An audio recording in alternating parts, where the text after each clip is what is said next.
সুপ্রিয় বন্ধুগণ, আসসালামু আলাইকুম। দূরে কাছে দেশে অথবা দেশে বাইরে থেকে বন্ধুগণ ঠিক এই মুহূর্তে যেখান থেকে বাস্তব জীবনের গল্প শোনার জন্য আমার সাথে জয়েন করেছেন আমি আপন। আর যে আপন জীবনের গল্পের 1134তম পর্বে আপনাকে বরাবরের মতো স্বাগতম জানাচ্ছি। বন্ধুগণ, আজ আমি আপনাকে শোনাবো রাজশাহীর ছেলে প্রীতমের জীবনের হৃদয় কাঁপানো চরম প্রতারণামূলক এক বাস্তব জীবন কাহিনী। বন্ধুরা, আজকের গল্পের টাইটেল পরকীয়ার ফাঁদে পড়ে কোটিপতির বউ এখন হোটেলের খারাপ নারী। দেখেন, এই গল্পটা আজকে এমন একটা গল্প, আমি এমন একটা বিষয় নিয়ে ভিডিও তৈরি করতে যাচ্ছি বা এমন একটা মানুষের জীবনের গল্প তুলে ধরছি, তার জীবনে যে সমস্যাটা ছিল আমাদের এই সমাজে বেশিরভাগ পরিবারের মাঝে না এই সমস্যাটা আছে। এবং পরকীয়া এমন একটা রোগ আমার কাছে মনে হয় যেটা ক্যান্সারের মতো। যেমনি ক্যান্সার হলে একটা মানুষকে বাঁচানো সম্ভব হয় না, ঠিক তেমনি কোনো পরিবারে যদি স্বামী বা স্ত্রী পরকীয়ায় লিপ্ত হয়ে যায় তবে তেমনি ওই পরিবারটাও বেঁচে থাকে না, ভেঙে যায় সাজানো সন্তান নেওয়া সুখের ওই সংসারটা। এই গল্পটা আমি আশা করি প্রতিটা দাম্পত্য জীবনের এক কঠিন শিক্ষা হয়ে দাঁড়াবে। প্রত্যেকটা মানুষ এই গল্পটা থেকে কিছু না কিছু শিখতে পারবে, কেন আমাদের সমাজে পরকীয়া ঘটে এবং পরকীয়া হওয়ার পরে একটা মানুষের জীবন কোথায় গিয়ে দাঁড়ায়। আমি আশা করব আজকের এই গল্পটা আপনারা প্রত্যেকে আমার মুখে শুরু থেকে শেষ পর্যন্ত শুনবেন এবং গল্প শেষে রাজশাহীর ভাই প্রীতমকে আপনার মতো করে একটা মন্তব্য কমেন্ট বক্সে লিখবেন। আরেকটা কথা, প্রীতম ভাই একটা সমাধান চেয়েছে, গল্প শেষে আপনারা পুরোটা গল্প শোনার পরে তাকে কমেন্ট বক্সে আপনারা একটা সঠিক পথ দেখিয়ে দিবেন তার এখন কি করা উচিত। ধন্যবাদ সবাইকে। সুপ্রিয় বন্ধুগণ, আসসালামু আলাইকুম। আমার নাম মোহাম্মদ প্রীতম, আমার বাড়ি রাজশাহী। বন্ধুরা, আমি আমার জীবনের এই গল্পটা শুরু করার শুরুতে আপনাদেরকে আমার পরিবারের বিষয়ে জানিয়ে রাখি। আমার পরিবারে আমি আছি, আমার বাবা আছে, মা আছে, এছাড়া রয়েছে আমার দাদা দাদি সহ কাকা ফুফি। আমাদের পরিবারে আরও সদস্য রয়েছে আমার বড় 3টা বোন।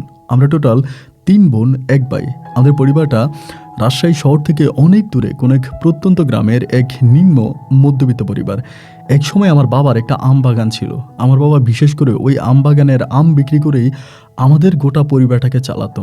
কিন্তু আমার 3টা বোন যখন দুনিয়াতে আসে এবং আমার 3টা বোনের যখন বিয়ের বয়স হয়ে যায়, আমার বাবার তেমন কোনো পুঁজি ছিল না, আমার বাবার তেমন কোনো জমানো টাকা ছিল না, যার জন্য আমার বাবা শেষ পর্যন্ত তার শেষ সম্বলটুকুন ওই আম বাগানটা বিক্রি করে আমার বোনদের বিয়ে শাদী সম্পূর্ণ করে। আমি ছোটোবেলা থেকে আসলে খুব বেশি দূর পর্যন্ত পড়াশোনা করতে পারিনি। পড়াশোনা করার সুযোগ আমার খুব বেশি হয়ে ওঠেনি। গ্রামের বাড়িতে সহজ সরল 8-10টা মানুষের মতোই আমার জীবনটা গড়ে ওঠে। আমার বাবা যখন আমবাগানটা বিক্রি করে দেয় তখন আমি প্রচুর কান্না করি। তখন আমার একেবারে সর্বশেষ ছোট বোনটার বিয়ে। একেবারে বড় যে বোনটা ছিল ওনাকে বিয়ে দিতে খুব বেশি একটা সমস্যা হয়নি। বড় বোনের বিয়েটা মোটামুটি হয়ে যায়। মেজ বোনের বিয়েটা আমার বাবা মানুষের কাছ থেকে ঋণ করে, কিন্তু একেবারে ছোট বোনের বিয়েটা দিতে গিয়ে আমার বাবা একেবারে পড়ে যায়। ওই মুহূর্তে আমার বাবা আমবাগান বিক্রি করে এবং মেজ বোনের বিয়েতে যে টাকা ঋণ আনে সেই ঋণ পরিশোধ করে আর ছোট বোনের বিয়েটাও সম্পূর্ণ করে। আসলে 3টা কন্যা সন্তান থাকলে নাকি একটা বাবার জন্য একটা আল্লাহর রহমত, আল্লাহ নাকি একটা মানুষের উপরে খুশি হয়ে 3টা কন্যা সন্তান দান করে। কিন্তু এই কন্যা সন্তান বিয়ে দিতে গিয়ে যে একটা হতবাকা গরিব বাবার কি পরিমাণের কষ্ট হয় এটা কাউকে বোঝানো যাবে না। অনেকে বলে সৌদি আরবে নাকি নারী বিক্রি করা হয়। আসলে সৌদি আরবে এক একটা মেয়েকে বিয়ে করতে হলে তার বাবাকে লক্ষ লক্ষ টাকা দিয়ে বিয়ে করতে হয়। অনেকে এটা বলে যেটা নাকি খারাপ, কিন্তু আমার কাছে এটা আসলে ভালো লাগে। যার হতদরিদ্র বাবার ঘরে 2-3টা কন্যা সন্তান আছে সেই বুঝবে যে এটার জ্বালা কতটা ভয়ঙ্কর। যাই হোক, আমার 3য় বোনেরও বিয়ে হয়েছে এবং বিয়ে হয়ে যাওয়ার পরে আমার আব্বার তখন আর তেমন কিছুই থাকে না। আমার আব্বা ওই মুহূর্তে মাঠে ঘাটে এখানে সেখানে টুকিটাকি কাজ করে। আব্বুর সাথে আমিও তখন দিনমজুরে কাজ করি। এরকম দিনমজুরে কাজ করে আমাদের জীবিকা চলতে থাকে। দেখা যায় 3 বোনকে বিয়ে দিয়েছি। প্রতি সপ্তাহে এই বোনের শ্বশুরবাড়ি থেকে তার শ্বশুর শাশুড়ি আসে, ওই বোনের শ্বশুরবাড়ি থেকে আমার দুলাভাই আসে, বা প্রতিটা সপ্তাহে আমাদের বাড়িতে মেহমান থাকবে এবং ওই মেহমানদারি করতে গিয়েও অনেক টাকা খরচ হয়ে যায়। যদি ঠিকমতো বোনের শ্বশুরবাড়ির লোকদেরকে খাওয়াতে না পারি তাহলে আমার বোনের কাছে খোঁটা দেয়। আমার বোনকে বলে, তোর বাপের বাড়িতে গিয়েছিলাম কি খাওয়াইছে, এবং এই নিয়ে আমার বোন তখন আমার আম্মুকে ফোন দিয়ে কান্নাকাটি করে। আম্মুকে বলে যে আম্মু তোমরা কি করলা, কেন এটা ভালো করে খাওয়াইলা না, ওরা এরকম এখন খোঁটা দিচ্ছে। এরকমভাবেই দুঃখ কষ্ট আর শত যন্ত্রণার মাঝে আমার শৈশবের দিনগুলো পার হয়ে আমি মোটামুটি অনেকটাই বড় হয়ে যাই। অনেকটা বড় যখন হয়ে যায় তখন ভাবতেছিলাম যে কি করা যায়। আমিও তখন মানুষের বাড়িতে, মানুষের বাগানে, মানুষের এখানে সেখানে আমার বাবার মতোই দিনমজুরের কাজে লিপ্ত হয়ে যায়। এরকম করে আমার বয়স তখন প্রায় 16 থেকে 17 বৎসরের কাছাকাছি। ওই মুহূর্তে আমাদের পাশের বাড়িরই, আমাদের একই বাড়ি পাশাপাশি বাড়ির একটা মেয়ে, নাম ছিল তার সাইমা। তো সাইমার সাথে ছোটোবেলায় আমার খুব ভালো সম্পর্ক ছিল। সাইমা আমাদের বাড়িতে আসতো, আমার বয়সই ছিল, আমার থেকেও হয়তো একটু কম বয়স হবে। ছোটোবেলায় আমাদের বাড়িতে আসতো, আমার বোনদের সাথে খেলা করতো, আমার বোনদের সাথে তার খুব ভালো একটা সম্পর্ক ছিল। তো ওই সাইমা থাকতো তার নানু বাড়িতে। এরপরে যে কোনো একটা ঝামেলা হওয়ার পরে সাইমাকে তার নানু বাড়িতে দিয়ে দেয়। ও নানু বাড়িতেই থাকতো। তো বিয়ের বয়স হয়ে গেছে, মেয়েকে বিয়ে দিতে হবে, এবং বিয়ের বয়স হয়ে যাওয়ার পরে সাইমাকে তার নিজের বাড়িতে নিয়ে আসে। আর যাই হোক, নানুই বাড়ি থেকে তো আর মেয়েকে বিয়ে দেওয়া যাবে না, এই জন্য ওকে তখন ওর নিজের বাড়িতে নিয়ে আসে। এবং নিজের বাড়িতে আনলে পরে সাইমার সাথে যেহেতু আমার ছোটোবেলায় একটা ভালো সম্পর্ক ছিল, আমরা মাঠে ঘাটে দৌড়িয়ে বেড়াতাম, খেলতাম, মজা করতাম, ওই হিসাবে সাইমার সাথে আমার সম্পর্কটা এখনও সে আগের মতো রয়ে গেছে। ও বাড়িতে আসার পর থেকে আমাকে ছাড়া কোনো কিছুই বোঝে না।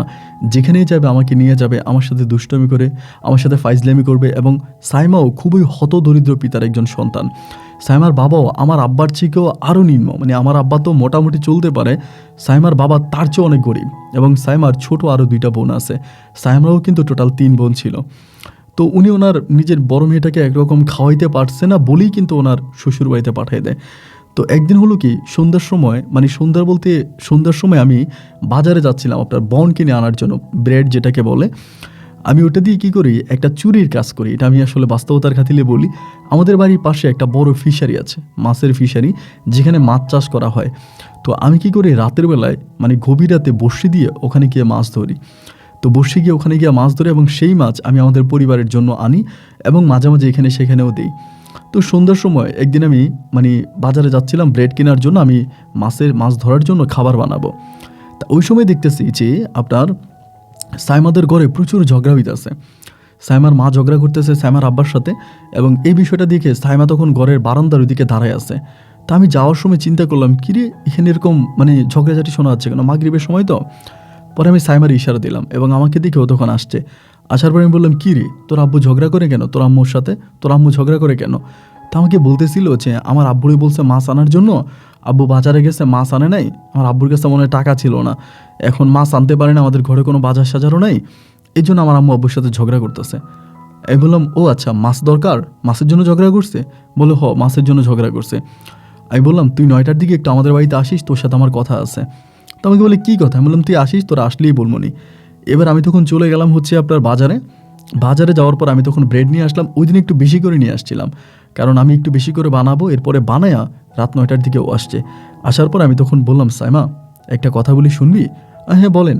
আমি বললাম, আজকে রাতে 12টা-1টার দিকে আমাদের বাড়িতে আসিস, আসলে অনেক মাছ নিতে পারবি। ও আমাকে বলে, কীভাবে সম্ভব? আমি বলি, কীভাবে সম্ভব এটা না, তুই রাতের বেলা আসিস, তোরে আমি ডাক দিব, তুই ঘুমাইস না, জানালা দিয়ে গিয়ে ডাক দিব, যদি তুই আসিস আমি তোর অনেক মাছ দিব। তো বলে, আচ্ছা ঠিক আছে। পরে ওই রাতে আমি গেলাম, গিয়ে আমি অনেক মাছ ধরছি, এবং মাছও মাশাআল্লাহ অনেক পাইছি। পাওয়ার পরে রাত 1টার দিকে মাছ নিয়ে বাড়িতে আসছি বাজারে ব্যাগে করে। এবং আসার পরে দেন আমি তখন সাইমার বারান্দায় গিয়ে ওদের ওই যে আপনার জানালা ছিল, ভাঙা জানালার পাশে করে ডাক দিলাম। ও ঘুমাই নেয়, আমি যখন বলছি না ডাকবো, জেগে আছে। পরে উঠে আসার পরে আমাদের বাইরের দিকে আসছে, পরে আমি ওর ব্যাগ ভর্তি মাছগুলো দিয়ে দিলাম। ও আমাকে বলে, এত মাছ কোত্থেকে পাইছো? আমি বললাম, কোত্থেকে পাইছি এটা জানার বিষয় না, তুমি মাছগুলো বাড়িতে নিয়ে যাও। এরপরে ও মাছ নিয়ে বাড়িতে গেল, আমি তখন আমার বাড়িতে গেলাম। বাড়িতে যাওয়ার পর ওরও কিছু দিলাম, আমিও বাসার জন্য কিছু নিয়ে আসলাম। এরপরের দিন ও খালি আমার কানের কাছে ব্যান করতেছে, ও প্রীতম ভাই বলো না মাছ কোথায় পাইছো, কোত্থেকে এতগুলো মাছ পাইলা, এত মাছ কোথায় তুমি পাইছো, আমাকে বলো না, আমি একটু শুনি। আমি বললাম, আরে বাবা, যেখান থেকেই পাইছি, তুই আমার সাথে এত বকবক করিস না তো, আমি যেখান থেকেই পাইছি তো। তা ও আমার কানের কাছে এসে ব্যান করেই যাচ্ছে যে মাছগুলো আমি কই পাইছি, এইটা ওকে আমার বলাই লাগবে, ওকে বলতেই হবে। একটা পর্যায়ে বাধ্য হয়ে আমি তখন বললাম যে, হ্যাঁ তাইলে শোন, আমি ফিশারির মধ্যে রাতের বেলায় বড়শি দিয়ে মাছ ধরি। ও আমাকে বলে, ও মা, এটা তো চেয়ারম্যানের ফিশারি, আর চেয়ারম্যান যদি জানতে পারে তাহলে তো তোমাকে আস্ত কবর দিয়ে ফেলবে। এই বলি, সেটা আমি জানি, এজন্যই তো আমি তোর কাছে বলতে ভয় পাচ্ছিলাম, তুই কাউকে বলে দিবি? ও বলে, না আমি কাউকে বলবো না। আমি বললাম, ঠিক আছে, যদি কাউকে না বলিস তাহলে ভালো। এরপরে সন্ধ্যার দিকে আমি আবারও ব্রেডের জন্য বাজারে যাচ্ছি। ও তখন আমাকে দেখে ডাক দিয়া বলে, প্রীতম ভাই একটা কথা বললে রাগ করবা? না করবো না তো, বল, তুই কি কারো কাছে বলে দিছিস নাকি? বলেন, আমি কাউরে বলি নাই, আজকে রাতে না আমিও তোমার সাথে মাছ ধরতে যাব। আমি বললাম, তুই আমার সাথে মাছ ধরবি? ও বলে, হ্যাঁ 2টা বড়শি আছে। আমি বললাম, 2টা না, আমার ঘরে 3টাই বড়শি আছে। তা আমি কিন্তু রাত 12টা 12:30টার দিকে যাই। ও বলে, যাওয়ার সময় আমার ডাক দিও, আমি একসাথে তোমার সাথে যাব, এরপরে মাছ ধরবো। আচ্ছা ঠিক আছে, আমি যাওয়ার সময় তোরা ডাক দিব না, তুই টেনশন করিস না। এরপরে যথারীতি আমি মাছ ধরার জন্য মানে আপনার ব্রেডের জন্য চলে গেলাম, ব্রেড নিয়ে আসলাম এবং আসার পরে ওই দিন আমি 2টা বড়শি রেডি করি এবং 2টা বড়শি রেডি করে ওর বাড়ির মানে ওর ঘরের জানালায় গিয়ে ওরে ডাকি। ও তখন তাড়াতাড়ি উঠে চলে আসে। ভাই ওই দিনও একটা লাল ড্রেস পরছিল, গরিবের মেয়ে তো সম্ভবত কেউ না কেউ তার ড্রেসটা কিনে দিছিল, এত সুন্দর লাগতেছিল ওরে, মানে বলে বোঝানো যাবে না, পরীর মতো সুন্দর ছিল।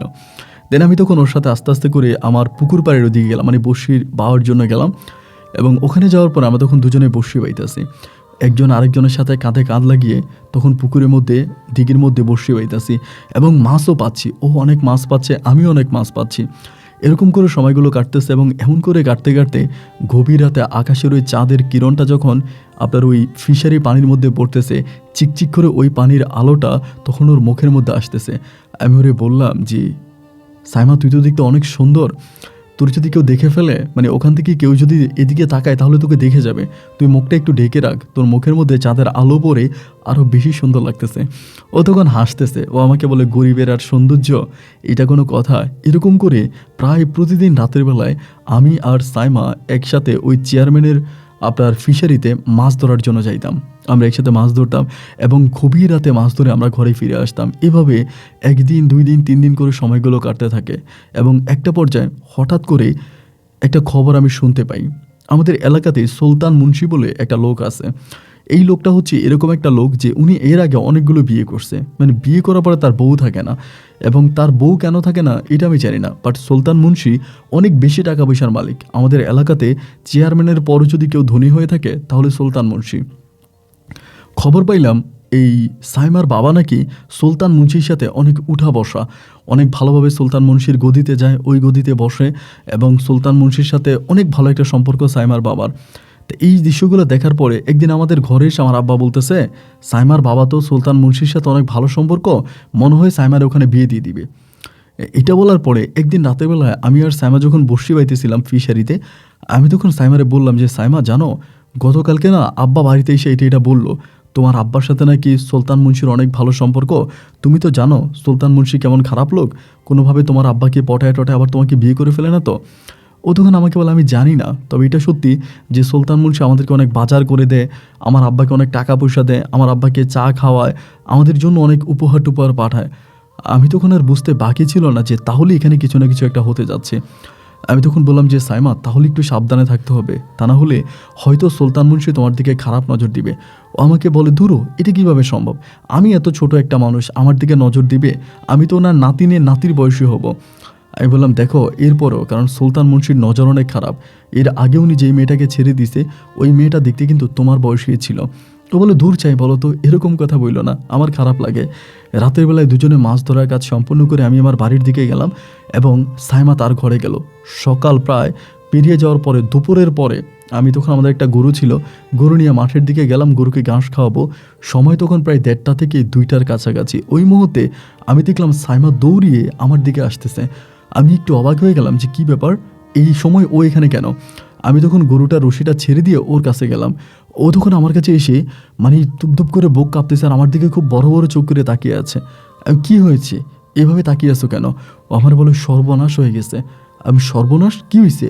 ও আমাকে বলে তুমি গতকালকে রাত্রে যা বলেছিলা তাই তো সত্যি। আমি বললাম তাই সত্য মানে? ও বলে হ্যাঁ, আমি না আজকে সকালে আব্বুর সাথে এটা নিয়ে অনেক কথা বললাম যে আব্বু তুমি কেন মানে সুলতান মুন্সির সাথে কথা বলো, কেন সুলতান মুন্সির সাথে তোমার এত ভালো সম্পর্ক, তুমি নাকি উনি তো আমাদেরকে এটা ওইটা কেন দেয়। এবং আমার আব্বু তখন আমাকে বলে সুলতান মুন্সি তোরা পছন্দ করে। আমি তখন আব্বুর সাথে ঝগড়া লেগে গেলাম যে সুলতান মুন্সি আমাকে পছন্দ করে, আর সুলতান মুন্সি আমাকে পছন্দ করলে তাতে আমার কি। আমার আব্বু তখন আমাকে বলে উঠলো যে আমিও চিন্তা করতেছি সুলতান মুন্সির ঘরেই তোরে বউ হিসাবে পাঠাবো, তাহলে তুই অনেক ভালো থাকবি, পায়ের উপর পা তুলে খেতে পারবি। আমি তখন বললাম দেখেছো, আমি তোমাকে গতকালকে রাতে বলেছি আর এটা এখনই সত্য হয়ে গেল। ও বলে হ্যাঁ তাই তো, এজন্যই তো আমি দৌড়ে তোমার কাছে আসছি তোমাকে জানানোর জন্য। আমি তখন বললাম সাইমা, এইভাবে তুমি একটা বৃদ্ধ লোককে বিয়ে করবা, এটা কি হতে পারে? ও তখন কান্না করতেছে। আমি বললাম ধুর বোকা, কান্না করো না তো, কান্না করার কি আছে। ও তখন বলে চলো না আমরা একটু আম গাছের তলে গিয়ে বসি, ওখানে একটা আমের বাগান আছে, তো অনেক বড় বড় আম গাছ আছে, তো আমি ওইখানে গিয়ে ওর সাথে বসছি। গরুটা রশিটা ছেড়ে দিয়েছি, গরুটা মাঠের মধ্যে মানে খালি মাঠ ছিল, ওখানে ঘুরে ফুরে গরুটা খাবার খাচ্ছে। তো ওর নিয়ে আমি তখন আম গাছের নিচে গিয়ে বসলাম। বসার পরে ও কান্না করতেছে। আমি বললাম কান্না কেন করতেছো, কান্না করো না, আমার দিকে তাকাও। ও ও আমাকে বলে, আমার যদি বিয়ে হয়ে যায় তাতেও না আমার কোনো দুঃখ থাকবে না, তবে দুঃখ আমার একটাই থাকবে, যদি আমি আমার বুকের ভিতর জমিয়ে রাখা কথাগুলো কারো কাছে বলে যেতে না পারি। আমি বললাম, হ্যাঁ হ্যাঁ বলো, তোমার বুকের ভিতরে এমন কি কথা জমা আছে যেটা তুমি বলতে চাও? ও তখন আমাকে বলে, আমার দিকে তাকিয়ে বলে যে, প্রীতম, আমি তোমাকে ভালোবাসি। আমি কথাটা শুনি না অবাক হয়ে ওর মুখের দিকে তাকিয়ে আছি, এবং ভালোবাসি কথাটা বলার সাথে সাথেই না ওর দু চোখ থেকে ঝর্ণার মতো পানি বেরোতে শুরু হলো। আমি আমার ওই ময়লা হাত দিয়ে ওর সুন্দর মুখের গাল থেকে আমি চোখের পানিগুলো সরিয়ে দিয়ে বললাম, এইটা তুমি কি বললা? তুমি যেটা বলেছো এটা কি সত্যি? ও মাথাটা আমার দিকে তুলে বলে, আমি যা বলেছি তা চন্দ্র সূর্যের মতোই সত্যি। আমি আসলেই তোমাকে ভালোবাসি। এরপরে যদি আমাকে কোনো সুলতান মুন্সি বা যে আমাকে বিয়ে করে ফেলুক, আমার কোনো দুঃখ নাই, কারণ ভালোবাসার মানুষকে ভালোবাসি কথাটা আমি বলতে পেরেছি। এইটা বলেই না ও তখন দৌড় দিয়ে চলে যায়, এবং ওর চলে যাওয়ার পিছনে আমি তাকিয়ে আছি। আমি গরুটা নিয়ে দুপুর শেষে বাড়ি গেলাম। বাড়ি যাওয়ার পরে পুকুরে ডুব দিয়া ভাত খাইতে বসলাম। ভাত খাইতেছি আর চিন্তা করতেছি যে সাইমা এটা আমার কি বললো, এইটা আমার কি বললো সাইমা। এরপরে দেখতে দেখতে সন্ধ্যা হয়ে গেল। প্রতি রাতের মতো আমি আজকেও সাইমাকে ডাকলাম বর্ষি বাইতে যাব বলে। সাইমা তখন উঠছে, উঠে আমরা দুজনেই পুকুর ঘাটের দিকে যাচ্ছি বর্ষি বাবু, বর্ষিতে মাছ ধরবো। ও তখন ওই দিন খুব চুপচাপ, কিচ্ছু বলে না, আমার পাশে বসে আছে। ও মাছ ধরতেছে, আমিও মাছ ধরতেছি, কিন্তু দুজনের মাঝে কোনো শব্দ নাই, কোনো কথাবার্তা নাই। একটা পর্যায়ে আমি বললাম, কি ব্যাপার সাইমা, আমার উপর রাগ করছো, আমার সাথে কথা বলবা না? ও আমাকে বলে, কি কথা বলবো, কোনো কিছু বলতে ভালো লাগে না। আমার বাবা আমার বিয়ে ঠিক করে ফেলেছে, ফুল অ্যান্ড ফাইনালি কথা হচ্ছে আমার এই বয়সে ওই সুলতান মুন্সিকে বিয়ে করতে হবে। ওই মুন্সির সাথে আমার আব্বা কথাবার্তা বলে আমার বিয়ে মোটামুটি পাকাপোক্ত করে ফেলছে। আমি তখন বললাম, তাহলে না তুমি বললে যে তুমি আমাকে ভালোবাসো? ও বলে, হ্যাঁ তা তো বলেছি, আমি তোমাকে ভালোবাসি। অ্যান্ড তোমাকে ভালোবাসি বলতে পেরেই না ভিতরের কষ্টটা অনেক অংশে কমে গেছে, মনে একটু শান্তি অনুভব করতেছি। ভালোবাসার মানুষকে ভালোবাসি কথাটা বলতে পেরেছি। এর থেকেও বড় পাওয়া, এর থেকেও বড় কিছু আমার কাছে কি হতে পারে বলো? আমার যদি অন্য কোথাও বিয়েও হয়ে যায়, আমি যদি মরেও যাই, আমার না কোনো দুঃখ থাকবে না। আমি ঠিক তখনই তার হাতটা ধরলাম, হাতটা ধরে তারে বললাম, যাকে ভালোবাসি বলেছ তার কি কোনো দায়িত্ব নাই? ও আমাকে বলে, কি দায়িত্ব? আমি বললাম, আমার দায়িত্ব তোমাকে বউ সাজিয়ে আমার ঘরে আনা। ও বলে, এটা কোনোদিনও সম্ভব না, আমার বাবা এটা কোনোদিনও মানবে না। আব্বা সুলতান মুন্সির সাথে সমস্ত কথা দিয়ে ফেলছে, এবং সুলতান মুন্সিকে দিয়েই আমাকে আমার আব্বা সুলতান মুন্সির ঘরে আমাকে পাঠাবে। আমি তখন বললাম, দেখো এটা কখনোই হতে পারে না, আমার জীবন থাকতে এটা কখনোই সম্ভব না, আমার নিঃশ্বাস থাকতে আমি কখনো আমার ভালোবাসার মানুষকে অন্য কারো বউ হতে দিব না। ও তখন আমার দিকে অপলক দৃষ্টিতে তাকিয়ে আছে, ওর চোখের পানিগুলো পড়তেছে চাঁদের ওই কিরণে। আমি ওর আলতো দুটো গাল থেকে চোখের পানিগুলো সরিয়ে দিয়ে কপালে চুমু দিয়ে এই প্রথম ওই দিঘির পারে আমি আমার বুকের ভিতরে আমার ভালোবাসার মানুষ সাইমাকে জড়িয়ে ধরলাম। মনের অজান্তে আমার চোখ দুটো না জলে ভিজে টুইটুম্বর হয়ে গেল।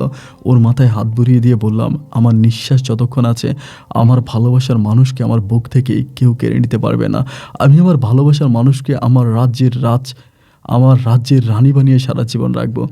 এরকম করে ওর সাথে কথা বলতেছে, এবং কথা বলতে বলতে একটা পর্যায়ে আমাদের মাছ ধরার গল্প শেষ হলো। আমি বাড়িতে গেলাম, ও তখন বাড়িতে গেছে, আমি তখন বাড়িতে গেছি। আমি সারাটা রাত ঘুমোতে পারিনি, সকাল থেকে চিন্তা করতেছি কি করা যায়, মানে আব্বাকে কিভাবে বলবো। আমার তো এখনও 18 বছর পূর্ণ হয়নি যে আমি বিয়ে করে ফেলবো, এরকম বয়সও তো হয়নি। আর আরেকটা বিষয় হচ্ছে কি, আমার আব্বা তো এখন আমাকে বিয়ে করাবেই না, কারণ আমার 3 বোনকে বিয়ে দিয়ে আমার আব্বা অনেক বেশি দুর্বল হয়ে গেছে। আমার আব্বার কাছে ঠিক অত টাকা পয়সা নাই। এখন বিয়ের কথা বললে আব্বু হয়তো আমার উপর আর রেগে যেতে পারে। এভাবে দেখতে দেখতে সারাটা দিন কেটে গেল। বিকেলের দিকে, বিকেল গড়িয়ে যখন প্রায় সন্ধ্যা হলো, ওই সময় আমার বড় দুলাভাই আমাদের বাড়িতে আসছে। তো আমার বড় দুলাভাইয়ের সাথে না ভালো একটা সম্পর্ক আছে, মানে একটু বন্ধুত্বপূর্ণ সম্পর্ক। আমার বড় দুলাভাই আমাকে আবার অনেক বুঝে, আমার কথাটা তো অনেক শোনে, আমিও বড় দুলাভাইয়ের কথাবার্তা শুনি। পরে বড় দুলাভাই আমাদের বাড়িতে আসার পরে বড় দুলাভাইয়ের সাথে কথা বলতেছি। কথা বলতে বলতে এক কথায় 2 কথা 3 কথা এরকম বলতে বলতে আমি একটা সময় বড় দুলাভাইকে বলতেছি, দুলাভাই আমার তো বিয়ের বয়স হয়েছে, আমার আব্বা তো আমার দিকে ফিরেও তাকায় না, আমার তো কাউরে না কাউরে ভালো লাগে, আমি আমার পরিবারে কেমনে বলবো? তা দুলাভাই হাসতে হাসতে বলে, শালা হইয়া দুলাভাইয়ের কাছে বলবা না তো কার কাছে বলবা? আগে আমার কাছে বলো, আমি দেখি কন্যা ঠিক আছে কিনা, কন্যা যদি ঠিক থাকে তাহলে বাকি সব আমি ম্যানেজ করবো, আমি দুলাভাই না। আমি তখন বললাম, দুলাভাই আমাকে পাশের ঘরের সাইমা মেয়েটা আমার অনেক ভালো লাগে, আমি ওরে বিয়ে করতে চাই। দুলাভাই তখন আমার দিকে তাকিয়ে বলতেছে, কথা তুমি আমার মনেরটা বলছো, এই মেয়েটা না আমারও ভালো লাগছে, আমারও মনে ধরছে। আমি যদি তোমার বোনের বিয়ে না করতাম, আমি এই মেয়েটার বিয়ে করে নিয়ে যেতাম। গরিবের ঘরে আল্লাহ এত সুন্দর মেয়ে দিছে, দেখতে শুনতে এত রূপবতী গুণবতী, এরকম মেয়ে হয় না। তো তুমি এই কথা তো তারে বলতে পারো, তোমার আব্বার কাছে বলো, এর বিয়ে করা তো তোমার জন্য কঠিন বিষয় না, ওরা তো তোমাদের চেয়েও বেশি বড় লোক না, তোমার কাছে তো নর্মালি বিয়ে দিবে। আমি বললাম দুলাভাই একটা সমস্যা আছে, এই জন্যই তো বলতে পারতেছি না। দুলাভাই বলে কি? আমি বললাম আমাদের গ্রামের একজন বিয়াদ্দব বেটা আছে না, সুলতান মুন্সি, আমার আব্বা মানে সাইমার আব্বা বলতেছে ওই সুলতান মুন্সির কাছে সাইমারে বিয়ে দিব। আমার দুলাভাই তখন বলতেছে এটা নিয়ে তোমার চিন্তা করার কোনো দরকার নাই, আমি এই বিষয় নিয়ে আমার আব্বার সাথে মানে তোমার আব্বুর সাথে কথা বলবো, আমি সব কিছু ঠিকঠাক করব। এরপরে দুলাভাই তখন আমার আব্বুর সাথে রাতের বেলায় বিষয়টা নিয়ে কথা বলে। আব্বু সারা রাত আমার কিছু বলে নাই। সকালবেলা আমি যখন মাঠে যাচ্ছিলাম গরুর ঘাস কাটার জন্য, আব্বু তখন আমার ডাক দিল। ডাক দিয়ে আমার বারান্দায় আইলা বলল যে কী রে, তোর দুলাভাই কালকে রাতে যেটা বললো এটা কি সত্যি? আমি তখন আব্বারে বললাম যে হ্যাঁ আব্বা, এটা সত্যি, দুলাভাই যেটা বলছে এটা আমারই কথা। আমার আব্বা তখন বলে তুই তো নিজের পেটের ভাত নিজেই জোগাড় করতে পারিস না, বউটার মুখে খাবার তুলে দিবি কোত্থেকে? আমি বললাম আব্বা খাবার দেওয়ার মালিক তো আল্লাহ, আমি তো জাস্ট উছিলা। আমার আব্বা তখন একটা হাসি দিয়া বলল খাওয়াইতে পারিস বা না পারিস, অন্তত মুখের কথা ফুটছে। আচ্ছা ঠিক আছে, সমস্যা নাই, আমি ওর বাবার সাথে কথা বলবো। তাই দুপুরের দিকে মনে হয় ওর বাবার সাথে আমার আব্বা কথা বলছে বা কী হয়েছে আমি জানি না। সন্ধ্যার দিকে আমার আব্বা বাড়িতে আসার পরে আমার আম্মার সাথে এই বিষয়টা নিয়ে কথা বলছে। তা আমি আর আব্বুর সাথে কথা না বললাম, আমি আম্মুর সাথে কথা বললাম। মানে রাতের খাবার খাওয়ার পরে আমার আম্মু তখন আমারে বলতেছে যে না রে বাবা, এটা কখনোই সম্ভব না, ওই মেয়ের বাবা অনেক লোভী, ওরা অনেক লোভী, ওরা তোর কাছে ওদের মেয়েকে বিয়ে দেবে না, ওরা ওই সুলতান মুন্সির কাছে বিয়ে দিবে।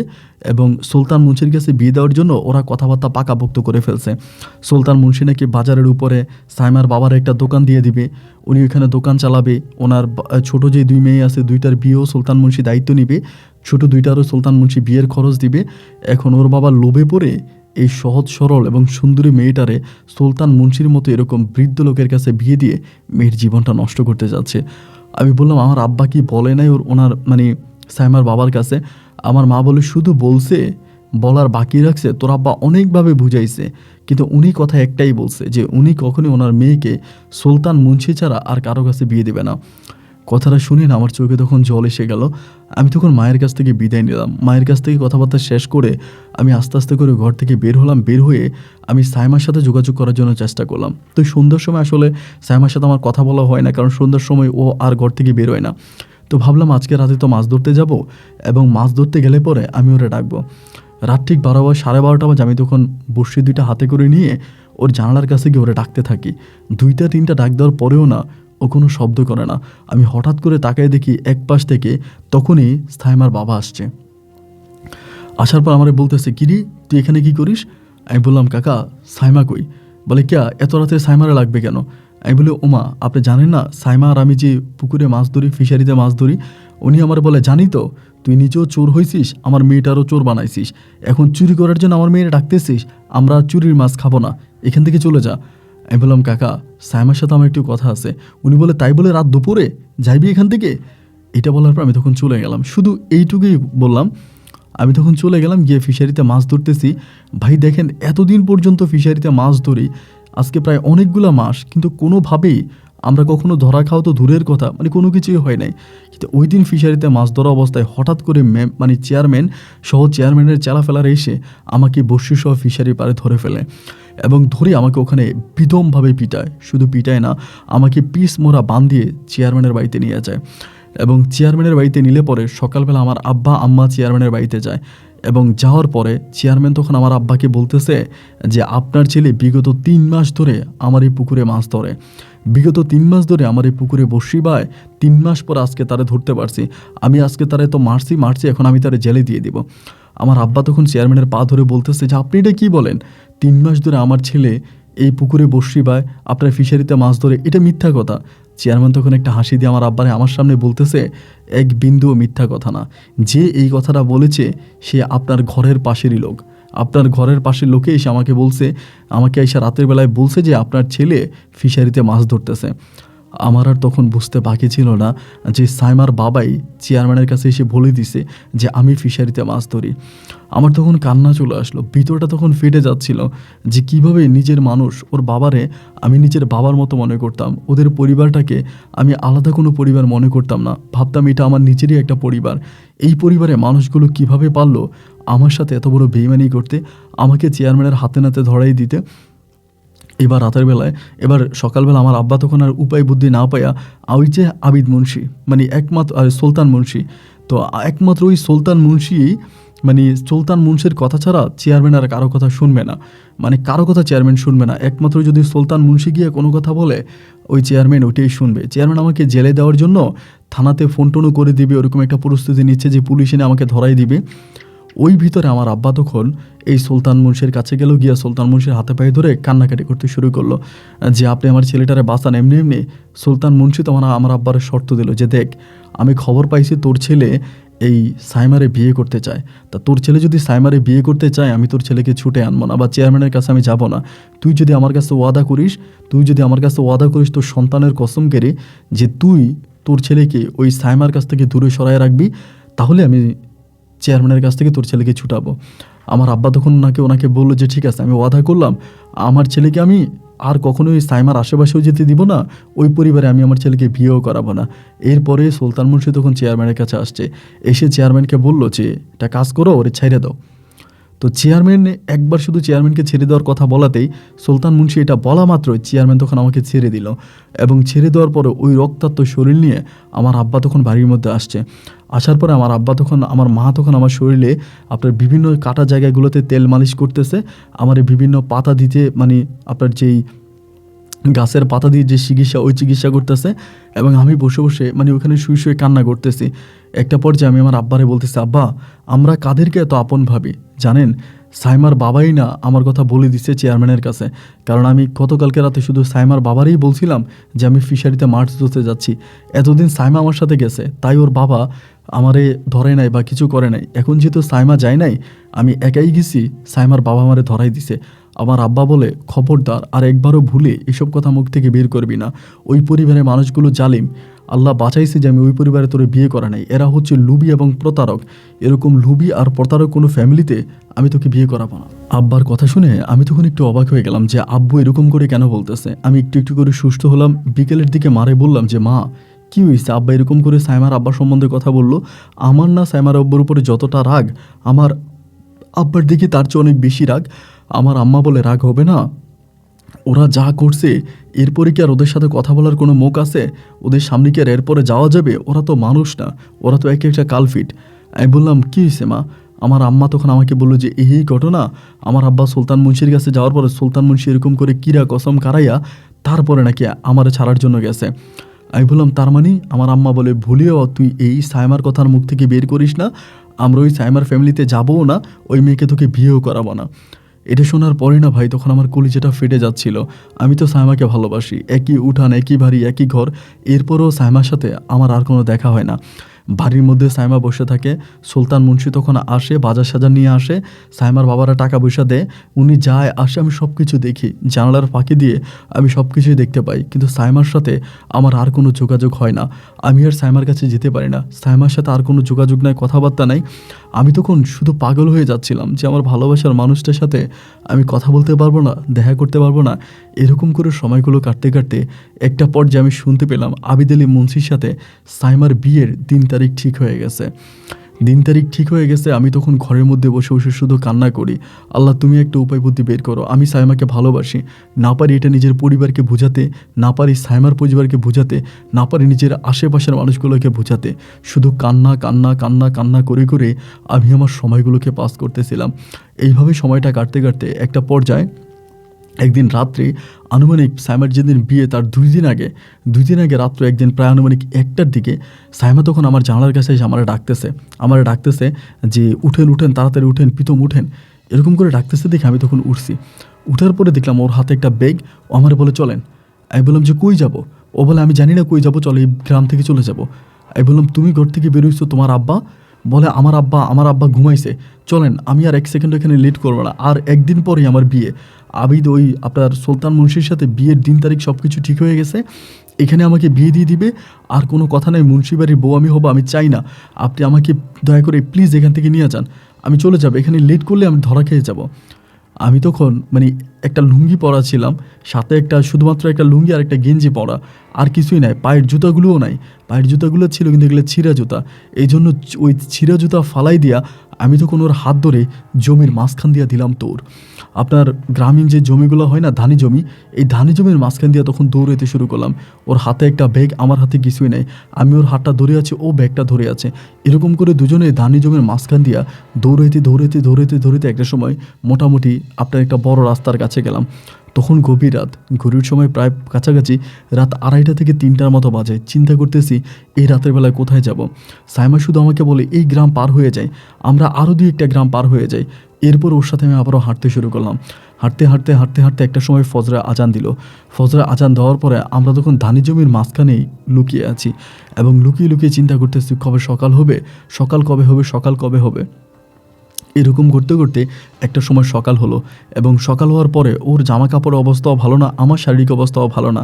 ও তখন বলল কি, একটা কাজ করি, আমি আগে কিছু ভালো জামা কাপড় পরি, না হলে মানুষ সন্দেহ করবে। ওই ধানি জমির মাঝখানেই ও তখন তার জামা কাপড় পরিবর্তন করে, এবং জামা পরিবর্তন করার পরে আমারে বলে, তুমি একটা কাজ করো, আগে আমার কাছে কিছু টাকা আছে, তুমি গিয়ে একটা প্যান্ট কিনে নিয়ে আসো, আমি এখানে বসি, তুমি ওই বাজারে গিয়ে একটা প্যান্ট কিনে নিয়ে আসো। আমি বললাম এত সকাল কি আর দোকানদারের দোকান খুলছে? ও বলে আরে তুমি সাইনবোর্ডে লিখবা, ওইটা বাজারটা অনেক বড় একটা বাজার, ওখানে কিন্তু সাইনবোর্ডে লেখা থাকবে মানে দোকানের নাম লেখা থাকবে, এবং তুমি যদি দেখবা যে কাপড়ের দোকানের নাম লেখা, তাহলে দোকানদারকে জাগাবা, এবং জাগাইলে অনেক সময় দোকানদাররা দোকানের ভিতরে থাকে। তা আমি বললাম যে আচ্ছা ঠিক আছে। তো ওরে কথা মাইনা ওরে আমি তখন এখানে মানে ধানি জমির ওখানে ওরে আমি বসাইলাম, এবং ওকে বসিয়ে আমি তখন আস্তে আস্তে করে ওই ভিতরে ঢুকলাম, মানে ওই বাজারের ভিতরে ঢুকলাম। ঢুকার পরে 2-1টা মানুষকে জিজ্ঞেস করতেছে ভাই কাপড়ের দোকানগুলো কখন খুলবে? সবাই বলে 9টা 9:30টার মধ্যে খুলবে। আর তখন কিন্তু ঘড়ির সময় বাজতেছে 6:30 থেকে 7টা। পরে একটা পেশান এরকম একটা নাম দেখলাম, দেখার পর দোকানটা ধাক্কাতে শুরু করলাম। একজনের দোকান খুললো, আমার বয়সী একটা ছেলে দোকান খুলছে। খোলার পরে ভাই কি ভাই দোকান ধাক্কাইতেছেন কেন? আমি বললাম ভাই আমার একটা ঢাকা ইন্টারভিউ আছে, তাড়াতাড়ি যেতে হবে, একটা প্যান্ট দেওয়া যাবে? উনি বলে আপনি কি চুরি করে আসছেন নাকি, আপনার জামার কাপড় চোপড় তো ময়লা কেন? আমি বললাম ভাই একটা প্যান্ট যদি দিতেন খুব উপকার হইতো। তারপরেও একটা শাটার খুলে আমার ভিতরে ডাকলো। ডাকার পর আমি কোনো রকমের একটা প্যান্ট কিনলাম, একটা জিন্স প্যান্ট কিনলাম, এবং গায়ে যেটা আছে শার্ট ওইটাই রইলো। জিন্স প্যান্টটা কিনে ওর দোকানের মধ্যেই জিন্স প্যান্টটা পরছি, এবং লুঙ্গিটা আমি একটা ব্যাগের মধ্যে ঢুকে পরে আমি সাইমার কাছে আসছি। এসে দেখলাম সাইমা তখনও ওইখানে বসে আছে।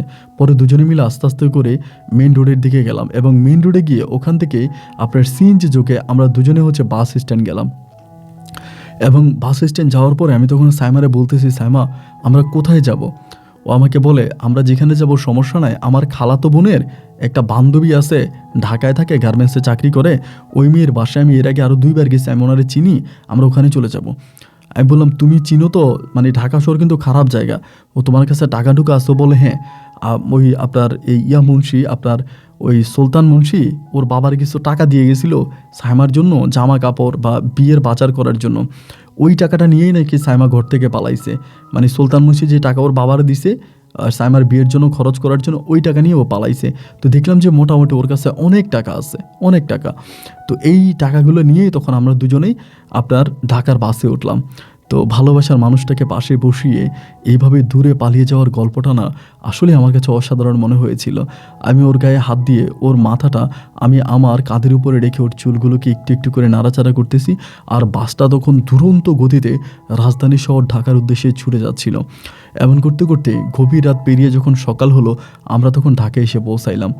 এবং ঢাকায় আসার পরেই ও তখন ওই মেয়ের কাছে চলে গেল। মেয়ের কোনো ফোন নাম্বার ছিল না, মিরপুরের একটা গার্মেন্টসের পাশাপাশি কোনো একটা বস্তিতে থাকতো।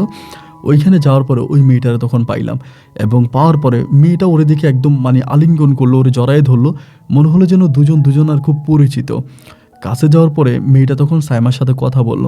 সাইমা তখন মেয়েটারে বলল যে আমি ওরে ভালোবাসি, আমি ওর সাথে পালায়ে চলে আসছি গ্রাম থেকে। মেয়েটা তখন বলল সমস্যা নাই, তোমাদের একটা ঘরের ব্যবস্থা করব। ওই দিনের মধ্যে আমাদের জন্য ওই বস্তিতে একটা ঘর ধার্য করা হলো। ওই ঘরের মধ্যে আমরা থাকতেছি। বাড়িওয়ালাকে সত্য কথা বলছি যে ওরা পালায়ে আসছে। এবার রাতের বেলায় ওই বস্তির বাড়িওয়ালা তখন হচ্ছে আপনার নিয়ে আসছে, কাজী নিয়ে আসছে, এবং কাজী আনার পরে আমরা 1 লক্ষ টাকা কাবিনে আমি তখন ওই ঘরেই সাইমাকে বিয়ে করি। কাবিন বাবদের বিয়ের খরচে যে টাকাগুলো ছিল এই সব টাকাই সাইমার কাছে ছিল। সাইমার কাছে অনেক টাকা ছিল, মোটামুটিভাবে প্রায় অনেক টাকাই সাইমার কাছে ছিল, এবং ওই টাকাগুলো খরচ করে আমাদের বিবাহের কাজটা সম্পূর্ণ হলো। বিয়েটা সম্পূর্ণ হওয়ার পরেই সাইমা আর আমি তখন ওখানে পড়ে আছি।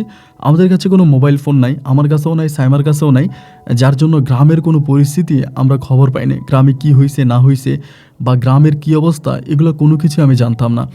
এমন করেই কয়েকটা দিন কাটার পরে সাইমা তখন বলতেছে এভাবে যদি বসে বসে খাই তাহলে আমাদের হাতে যে কয়টা টাকা আছে এই সব টাকাগুলোই তো খরচ হয়ে যাবে, এখন কিছু একটা তো করা দরকার।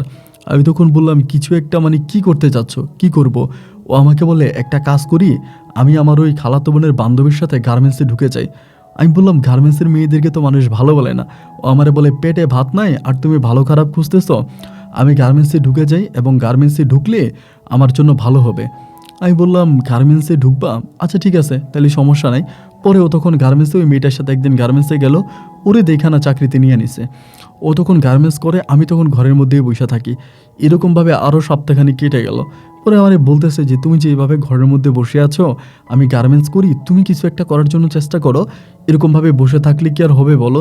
আমাদের কাছে অল্প কটা জমানো টাকা আছে, ওই টাকাগুলো তো খরচ হয়ে যাবে।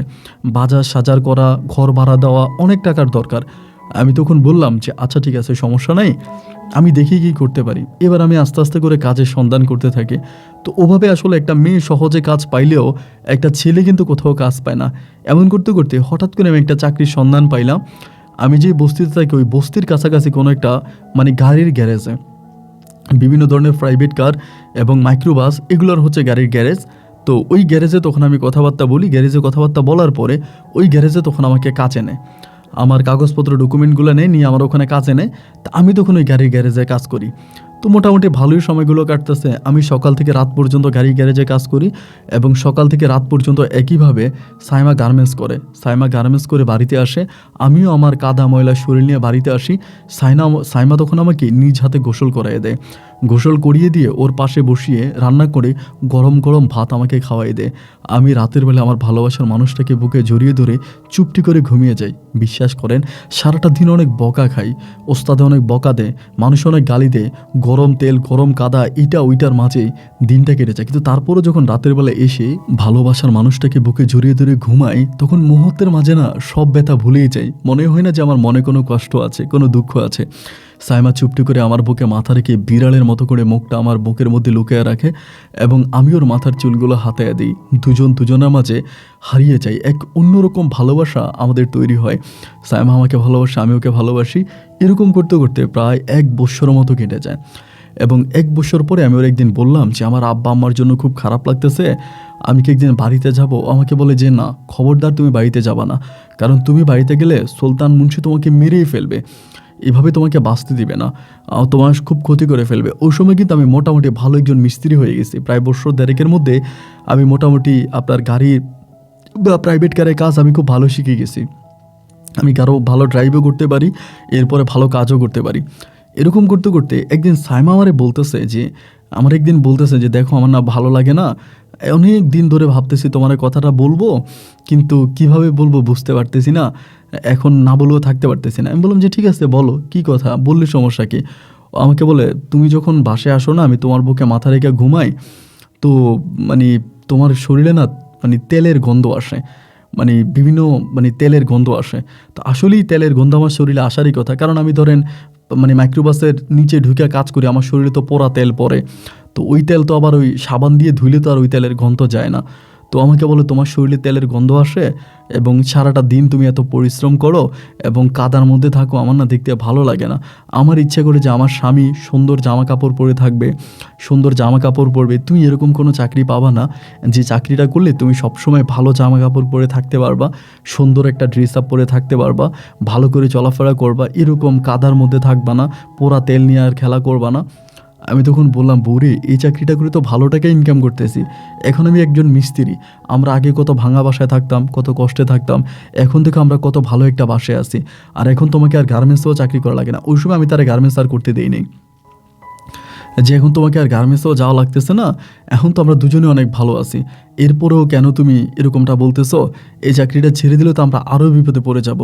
ও আমাকে বলতেছে, না চাকরি ছেড়ে দিতে বলি নাই, বলছি ভালো একটা চাকরি দেখো যেটা করলে তুমি ভালো জামা কাপড় পরে থাকতে পারবা। এরকমভাবে তোমার বুকে ঘুমাইতে গেলে আমার নাকের মধ্যে না তোমার ওই পোড়া তেলের গন্ধটা আসে, আমার ভালো লাগে না। তো এমন করে এর পরের দিন আমি যাই চিন্তা করতেছি কী করা যায়, গ্যারেজে বসে বসে চিন্তা করতেছি যে আমার বউ যে বললো আমার গায়ে পোড়া তেলের গন্ধ আসে, এখন এই পোড়া তেলের গন্ধ থেকে কিভাবে রেহাই পেতে পারি, এটা ভাবলাম। ভাবতে ভাবতে চিন্তা করলাম যে আমি একটা কাজ তো করতে পারি, এটা হচ্ছে আমি তো খুব ভালো গাড়ি চালাইতে পারি, আমার তো লাইসেন্স নাই, আমি একটা গাড়ির লাইসেন্স বের করি এবং গাড়ির লাইসেন্স বের করে দেখি কোথাও চাকরি পাওয়া যায় কিনা। হাতের কিছু টাকা দিয়ে আমি তখন একটা গাড়ির লাইসেন্স বের করার ব্যবস্থা করি। কিছু সময়ের মানে কয়েকদিনের মধ্যে আমার লাইসেন্সটা আমি বের করি এবং গাড়ির লাইসেন্স বেরোয়ার পরে আমি তখন চাকরি খুঁজতে থাকি যে কোথায় ভালো একটা চাকরি পাওয়া যায়, যে চাকরিটা করলে আমি শাইনসার মতো চলতে পারবো, আমার শরীরে কোনো কাদা থাকবে না, ময়লা থাকবে না, ভালোভাবে থাকতে পারবো, খেতে পারবো। এরকম করে অনেকের সাথে কথা বলি এরকম চাকরির বিষয়ে। তো একজন আমাকে ফট করে বলে বসলো যে ভাই, ভালো জামা কাপড় পরে সুন্দর করে যদি থাকতে হয় তাহলে একটা মাত্র চাকরি আছে যেটার মধ্যে আপনি ভালো করে থাকতে পারবেন, ভালো জামা কাপড় পরতে পারবেন, এটা হচ্ছে গিয়া আপনার প্রাইভেট চাকরি, মানে হাউস ড্রাইভারের যে চাকরি হয় না, ওই হাউস ড্রাইভারে কোনো চাকরি যদি করেন তাহলেই ভালো পোশাক আশাক পরে থাকতে পারবেন, সুন্দরভাবে থাকতে পারবেন। আমি তখন বললাম যে হাউস ড্রাইভারের চাকরি কোথায় পাবো? উনি বলে, কি বলেন আপনি, এত গাড়ি ঠিক করছেন, এত ড্রাইভারের সাথে পরিচয় আছে, ড্রাইভারগুলোর সাথে যোগাযোগ করেন। এরপরে আমি আমার আমার মোবাইলে যেসব দু একটা ড্রাইভারের নাম্বার সেভ করা, ওদের সাথে যোগাযোগ করে আমি একটা ভালো ড্রাইভিং চাকরি ব্যবস্থা করি। এবং আমি যে চাকরিটা পাই ওরা হচ্ছে ঢাকাইয়াই, মোটামুটি ভালো একটা ফ্যামিলিতে একটা চাকরি পাই। এবং চাকরি পাওয়ার পরে ওখানে আমি তখন ইন্টারভিউ দেওয়ার জন্য যাই, উনি আমাকে দেখে, যিনি আর কি, উনি একটু বয়স্ক, যে লোকটা উনি একটু বয়স্ক। তো উনি বলো যে ওনার বাসার মধ্যে ড্রাইভার লাগবে, ওনার দুইটা মেয়ে আছে, দুইটা মেয়ের স্কুলে নিতে হবে, আনতে হবে, এবং ওনার ওয়াইফ আছে, মাঝে মাঝে ওনার ওয়াইফ মার্কেটে যাবে এবং তাকে আমি একবার অফিসে দিয়ে যাব এবং তাকে অফিস থেকে নিয়ে যাব, মানে সকালবেলা ডিউটি, তাকে অফিসে দিয়ে যাব এবং এরপরে তার সন্তানদেরকে নিয়ে যাব আপনার হচ্ছে স্কুলে। এরপরে আবার বিকেলবেলা যদি মধ্যখানে তার ওয়াইফ কোথাও গেলে যাবে, না গেলে নাই, বিকেলবেলা তারাই আবার অফিস থেকে নিয়ে আসবো, তার সন্তানদেরকেও নিয়ে আসবো, এটা আমার ডিউটি। পরে চিন্তা করলাম ডিউটি কম, বউরে বললাম, বউ তখন বলে যে হ্যাঁ এই চাকরিটা করতে পারো, এটা আমার পছন্দের একটা চাকরি। আমার জামাইয়ের না থাকে একটা ভালো গাড়ি, কিন্তু একটা ভালো গাড়িতে আমার জামাই চড়বে, একটা ভালো গাড়ির মধ্যে আমার জামাই থাকবে, এটা আমি দেখবো। এইটা আমার অনেক স্বপ্ন যে আমার হাজব্যান্ড এরকম একটা অবস্থার মধ্যে থাকবে। এর মাঝে কিন্তু প্রায় 2 বছর মতো কেটে গেছে, 2-2.5 বছর কেটে গেছে। আমিও কিন্তু বাড়িতে টুকিটাকে ফোন করি, আমার আব্বা আম্মার সাথে কথা বলি এবং সাইমাও তার আব্বা আম্মার সাথে কথা বলে। মানে সুলতান মুন্সি অনেক ঝামেলা করছে, এত ঝামেলা করছে বলার মতো না। তো পরে চেয়ারম্যান বসে এটা সমাধান করে দিচ্ছে, আর কি করবে, যেহেতু মেয়ে চলেই গেছে, আর তো কিছু নাই, আর তো কিছু করার নাই। চিন্তা করেন, এটাও নাকি সুলতান মুন্সি বলছিল যে সাইমার বোন ছোট যেটা, এটার বিয়ে দেওয়ার জন্য, যার বয়স প্রায় 12 থেকে 13 বছর হবে। পরে গ্রামের সব মানুষ সুলতান মুন্সিরে গালাগালি করছে যে আপনি তো মানুষ না, আপনি তো অমানুষ। তো গালাগালি করার পরে সুলতান মুন্সি তখন অনেকটা চুপ হয়ে গেছে। এইরকমই ঝামেলাটা পরে সমাধান হইল। দেন আমি তখন এখানে পড়ে আসি, এরপর আমি ওই চাকরিতে জয়েন করি। তো চাকরিটা অনেক ভালোই, আমার যিনি ম্যাডাম আছে তিনিও অত্যধিক ভালো, ম্যাডামের বয়স অনেকটা কম, মানে বসের তুলনায় আর কি। এরপরে 2টা মেয়ে আছে, 2টা মেয়ের স্কুলে নিয়ে যায়, মেয়ে 2টাই ছোট জমজ, 2টার স্কুলে নিয়ে যায়, স্কুল থেকে নিয়ে আসি, ভালোভাবে আমার সময়গুলো পাস হইতেছে, কাটতেছে আলহামদুলিল্লাহ। এরকম করে সময় কাটতে কাটতে প্রায় 2-2.5 বছর কেটে গেছে, আমার বউয়ের ঘরে কোনো সন্তান হয় না, এবং সন্তান না হওয়ার পরে আমি আমার বউকে একটা হোমিওপ্যাথিক ডাক্তারের কাছে নিয়ে যাই, হোমিওপ্যাথি যে ডাক্তারগুলো হয় এগুলোর কাছে নিয়ে যায়, এবং অনেকেই বলে যে হোমিও ওষুধ খাওয়ালে নাকি আমার বউর ঘরে সন্তান হবে। এইটা মনে করি তখন হোমিওপ্যাথি একজন ডাক্তারের কাছে আমার বউকে নিলাম এবং ডাক্তার সাহেব আমার বউকে দেখলো, দেখে ডাক্তার সাহেব তখন ওষুধ খাওয়াচ্ছে, প্রায় 3 মাসের মতো, 3 থেকে 4 মাসের মতো এই হোমিওপ্যাথিক ওষুধ আমার বউকে খাওয়াই। এবং 3-4 মাসে তিনি অনেকগুলো ওষুধ দেয়, মানে এতগুলো ওষুধ দেয় বলার মতো না। আমার বউ ওষুধগুলো খাচ্ছে, ওষুধগুলো অনেক মিষ্টি। এরকম করে প্রায় 3-4 মাস পরেই দেখা গেল মানে হঠাৎ করে আমার বউর তলপেটে ব্যথা শুরু হয়ে গেছে। তলপেটের মধ্যে ব্যথা, প্রচুর চিৎকার করে, কান্না করে। বুঝতে পারতেছিলাম না যে তলপেটে ব্যথা কেন। তো ওনার কাছে নিয়ে গেলাম, যার ওষুধ খাওয়াই। উনি আমারে বলে যে ভাই ওষুধ খাওয়ান, সমস্যা নাই, ঠিক হয়ে যাবে। ওষুধ খাওয়ান, সমস্যা নাই, ঠিক হয়ে যাবে। আমি তখন আবার ওষুধ খাওয়াইতে আসি যে মানে হয়তো সব কিছু ঠিক হবে, এটা মানে বুঝতে পারতেছি না যে কী হবে না হবে, অপেক্ষা করতেছি।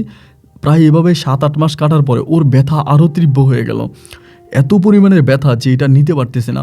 পরে যে বাসায় থাকি ওই বাসার আশেপাশের লোকজনে বলতেছে, ভাই রে, আপনি যে ডাক্তারের ওষুধ খাওয়ানোর পর ওর ব্যথাটা বাড়ছে, ওই ডাক্তারের কাছে না নিয়ে আপনি অন্য একটা ভালো ডাক্তারের কাছে নিয়ে যান। হোমিওপ্যাথি ডাক্তার আর কী বা বুঝবে? আপনি একটা ভালো MBBS ডাক্তারকে দেখান যে আপনার ওয়াইফের আসলে অ্যাকচুয়ালি সমস্যাটা কোথায়। যেভাবে ব্যথা বাড়তেছে মহিলাটা তো মনে হয় বাঁচবে না। পরে আমি একটা ভালো ডাক্তারের কাছে নিয়ে যাই, হোমিওপ্যাথি একজন, আপনার ওই যে MBBS একজন ডাক্তারে দেখার পর অনেকগুলো পরীক্ষা দিল, এবং পরীক্ষা নিরীক্ষা দেওয়ার পরে ডাক্তার তখন বলল যে আমার তো মনে হয় যে আপনার বউর বড় ধরনের কোনো সমস্যা হয়েছে, তো ঠিক আছে একটু আরও কিছু পরীক্ষা দেন। 3 দিন পরীক্ষা করাইলো, এবং 3 দিন পরে রিপোর্ট হাতে পাইলাম যে আমার বউয়ের পেটে আপনার হয়েছে, টিউমার হয়েছে, পাঠস্থলিতে টিউমার হয়েছে। এবং ডাক্তার বলতেছে যে টিউমারের অবস্থা অনেক খারাপ হয়ে গেছে এবং এটা অনেক বড় হয়ে গেছে। এই টিউমার যদি ফেটে যায় তাহলে আপনার বউ কিন্তু মারা যাবে। তো ওই সময় কিন্তু আসলে আমি আগে যে গ্যারেজে চাকরি করতাম ওখানে ভালো টাকা বেতন পাইতাম, কিন্তু আমি যে এখন হাউস ড্রাইভারে চাকরি করি ওখানে বেতন প্রায় মাত্র 10,000 টাকা, এবং 10,000-এর মধ্যে 6,000 টাকা আমাদের ঘর ভাড়া চলে যায়, এবং 10,000 টাকা দিয়ে আমরা স্বামী স্ত্রী দুজনে চলতেও পারি না পুরো মাসে, এবং আমাদের জমানোও কিন্তু কোনো টাকা নাই। আমরা যে টাকা ইনকাম করতাম দুজনেই মজা মাস্তি করে খেয়ে দিয়ে উড়ে ফেলতাম, কোনো টাকায় জমা রাখতাম না। আমার একটু বেশি টাকা পাইলে কক্সবাজার ঘুরতে যাইতাম, সেন্ট মার্টিন যাইতাম, এইখানে ওইখানে ঘোরাফেরা করি, সমস্ত টাকাগুলো নষ্ট করে ফেলি। হাতে আর তেমন কোনো টাকা পয়সা নাই। ভাবতেছিলাম যে কী করা যায়, তখন একরকম পাগল হয়ে যাচ্ছিলাম, এভাবে তো আসলে চলতে পারি না। এরকম করে সময়গুলো কাটতে কাটতে পরে ভাবলাম যে টাকা কোথায় পাই। ভাই নিজের কাছে যখন টাকা ছিল তখন 2 হাতে টাকা উড়াইছি, যখন যে চাইছে আমি তখন তারই দিছি। টাকা পয়সার মায়া কখনোই করি নাই, মানে 2 হাতে টাকা উড়াইছি। আর এখন যখন আমার বউ অসুস্থ হয়ে গেল, আমি চারপাশে কাউকে দেখতে পাচ্ছি না, কেউ আমাকে একটা টাকা দিয়েও কোনোভাবে সাহায্য করে না। আমি যে বাড়িতে গিয়ে টাকা আনবো এরকম কোনো ব্যবস্থাও নাই। আব্বা আম্মা দুজনেই অসুস্থ, তাদের দেখার মতোই কেউ নেই। আর সাইমার বাড়ি থেকে তো টাকা আনার প্রশ্নই আসে না। সাইমার বাবা অসুস্থ, মা অসুস্থ, এবং তার উপরে তার ছোট বিয়ে যুবতী 2টা বোন। আমি তখন কি করব ভাই বুঝতে পারতেছিলাম না। একটা পর্যায়ে আমি তখন আমার যে মালিক ছিল, মালিকের দ্বারস্থ হইলাম, যেহেতু প্রায় 1 বছর মতো ওরা ওখানে চাকরি করি। আমার বসের বললাম যে বস, আমার ওয়াইফের এই ঘটনা, আমার ওয়াইফের অবস্থা খুব খারাপ, তো আপনি যদি আমার কিছু টাকা দিতেন, আমার ওয়াইফ আসলে খুবই অসুস্থ, আমি তার অপারেশন করাবো, প্রায় 3 লাখ টাকার মতো লাগবে। তা উনি আমারে বলে যে মানে আমি টাকা দিব কোত্থেকে, আমার কাছে তো 3 লাখ টাকা, তোমাকে আমি কীভাবে দিব? মানে উনি দেওয়ার জন্য রাজি হয় না। অনেকভাবে তাকে বললাম যে 3 লাখ টাকা না হইলে আমার বউরে আমি বাঁচাইতে পারবো না। মানে এত অবস্থা খারাপ হয়ে গেছে। মানে টিউমার এমন একটা জায়গায়, এমন একটা অপারেশন যেখানে প্রায় ডাক্তার বললো যে প্রাইভেটলি করালে 3 লাখের মতো খরচ হবে, আর গভর্নমেন্টে করালে উনি মারাও যেতে পারে, কারণ মানে এটা অনেক বড় হয়ে গেছে, খুব ডেঞ্জারাস একটা প্লেসে। পরে চিন্তা করলাম যে কী করা যায়। টাকা না পাইতে আমি বসের কাছে হাতে পায়ে ধরি, এবং একদিন আমি গাড়ি চালাইতেছি, ম্যাডামরে নিয়ে মার্কেটে গেছি। আমার ম্যাডামের নাম হচ্ছে ফারাবি ম্যাডাম। তো ম্যাডামকে নিয়ে মার্কেটে যাওয়ার পরে আমি কান্না করতেছি গাড়ির মধ্যে বসে। ম্যাডাম এসে দেখছে, দেখার পর আমার বলতেছে কী ব্যাপার প্রীতম, কান্না করতেছো কেন, কোনো সমস্যা? আমি বললাম যে না ম্যাডাম, কোনো সমস্যা নাই, এমনি মনটা অনেক খারাপ। পরে আমার বলে তুই নাকি তোমার বসেরকে কয়েকদিন ধরে টাকা নেওয়ার জন্য চাপ দিতেছো, তোমাকে 3 লাখ টাকা দেওয়ার জন্য। আমি বললাম যে ম্যাডাম আমার ওয়াইফ অসুস্থ, তার চিকিৎসা বাবদ কিছু টাকা লাগবে, 3 লাখ না হোক বস যদি আমাকে 2 লাখ টাকাও দিত আমি তো চলতে পারতাম। ম্যাডাম আমারে বলে ঠিক আছে বাসায় চলো, আমি তোমার সাথে এই বিষয় নিয়ে কথা বলবো। এইটা বলার পরে ম্যাডামের নিয়ে আমি তখন বাসাতে গেলাম। বাসাতে যাওয়ার পরে ম্যাডাম তাকে আমার রুমে ডাকলো, রুমে গেছি। যাওয়ার পরে ম্যাডাম আমাকে বললো যে বসো প্রীতম, টাকা তো আসলে চাইলেও পাওয়া যায় না, তোমার বসের হাতের অবস্থাও ভালো না, এখন উনি তোমাকে টাকাটা দিবেও কোত্থেকে, তাকে টাকা দেওয়ার মতো কোনো সামর্থ্য নেই। আচ্ছা ঠিক আছে, ম্যাডাম তোমাকে গোপনে টাকাটা দিব, কিন্তু খবরদার তুমি কিন্তু তোমার বসকে বলতে পারবা না। আমি বললাম যে না না ম্যাডাম, আমি এটা কেন বলবো, আমি বসকে বলবো না। বলে ঠিক আছে, কালকে দুপুরে আমি তোমার টাকার ব্যবস্থা করে দিব। আমি তখন এত পরিমাণে খুশি হইলাম বলার মতো না। এবং সাথে সাথে গিয়ে আমি ডিউটি শেষ করে গিয়ে আমার বউরে জড়াই ধরে সাইমারে বলতেছি, সাইমা আমার টাকার ব্যবস্থা হয়ে গেছে, ম্যাডাম আমারে বলছে টাকা দিবে। তা আমার ম্যাডাম অনেক ভালো, আজকে 1 বছর ধরে চাকরি করতেছি, ম্যাডাম এত ভালো বলার মতো না। ধরেন ম্যাডাম যদি তার সন্তানের জন্য কিছু কিনে আমার জন্য কিনবে, ম্যাডাম যে রেস্টুরেন্টে খাবে একই রেস্টুরেন্টে আমাকে খাওয়াবে। মানে আমি যে একজন ড্রাইভার, উনি কোনোভাবে আমাকে একজন ড্রাইভারের নজরে দেখতো না, দেখতো ওনার ফ্যামিলি মেম্বারের মতো। আলহামদুলিল্লাহ এরপরে দুপুরবেলা আমি ওনার বাচ্চাদেরকে স্কুলে নামাই দিয়ে পরে বাসায় গেছি, দেখলাম ম্যাডাম টাকা ম্যানেজ করতেছে। আমি তখন অত্যাধিক খুশি হলাম। অ্যান্ড টাকাটা দেওয়ার আগে ম্যাডাম আমাকে বলতেছে যে প্রীতম, কিছু মনে করো না, এখানে তো 1 টাকা 2 টাকা না, প্রায় 3 লাখ টাকা আমি টাকাটা তোমাকে দিব। এখন বড় বিষয় হচ্ছে যে এটা তো একটা ডকুমেন্ট লাগবে। আমি বলি ম্যাডাম আপনি যে ডকুমেন্ট বলেন আমি দিতে রাজি আছি। ম্যাডাম বলে না, আমি জাস্ট একটা স্ট্যাম্পের ভিতরে লিখবো যে তুমি টাকাটা নিতেছো, এটা বলে আমাকে সিগনেচার দিবা। আমার ম্যাডাম সমস্যা নাই। পরে আমার ড্রাইভিং লাইসেন্স, আমার ভোটার আইডি কার্ড, এই সব কিছু নিয়ে উনি ফটোকপি করে তখন ওই স্টাম্পের সাথে 150 টাকার স্ট্যাম্পে আমি ওনার কাছ থেকে 3 লাখ টাকা নিয়েছি। এটা উনি লিখলো, লিখে আমাকে সিগনেচার করতে বলে আমি সিগনেচার করছি। তো 3 লাখ টাকা আমি ওনার কাছ থেকে নিয়েছি। আমি তখন চলে গেলাম, আমি টাকা নিয়ে গেছি যে আমার বউয়ের অপারেশন করাইলাম। আলহামদুলিল্লাহ আমার বউয়ের অপারেশনও সাকসেস হলো।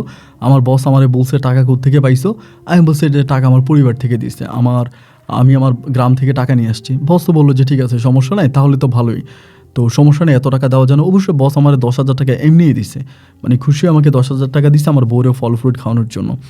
তো এভাবে আমার বউয়ের তখন অপারেশন করে বাড়িতে আসছি। আসার পরে তোর যেহেতু অপারেশন হয়েছে, আমি তো ওর সাথে খুব বেশি একটা থাকতে পারি না, ওর তো শারীরিক সমস্যা। এভাবে একদিন ম্যাডাম দুপুরে আমার ডাইকা বলতেছে যে প্রীতম, তোমার তো বউয়ের অপারেশন করাইছো, এখন কি তোমার বউর সাথে তুমি শারীরিক সম্পর্ক করতে পারো? এমনি আমাকে কথাটা বললো।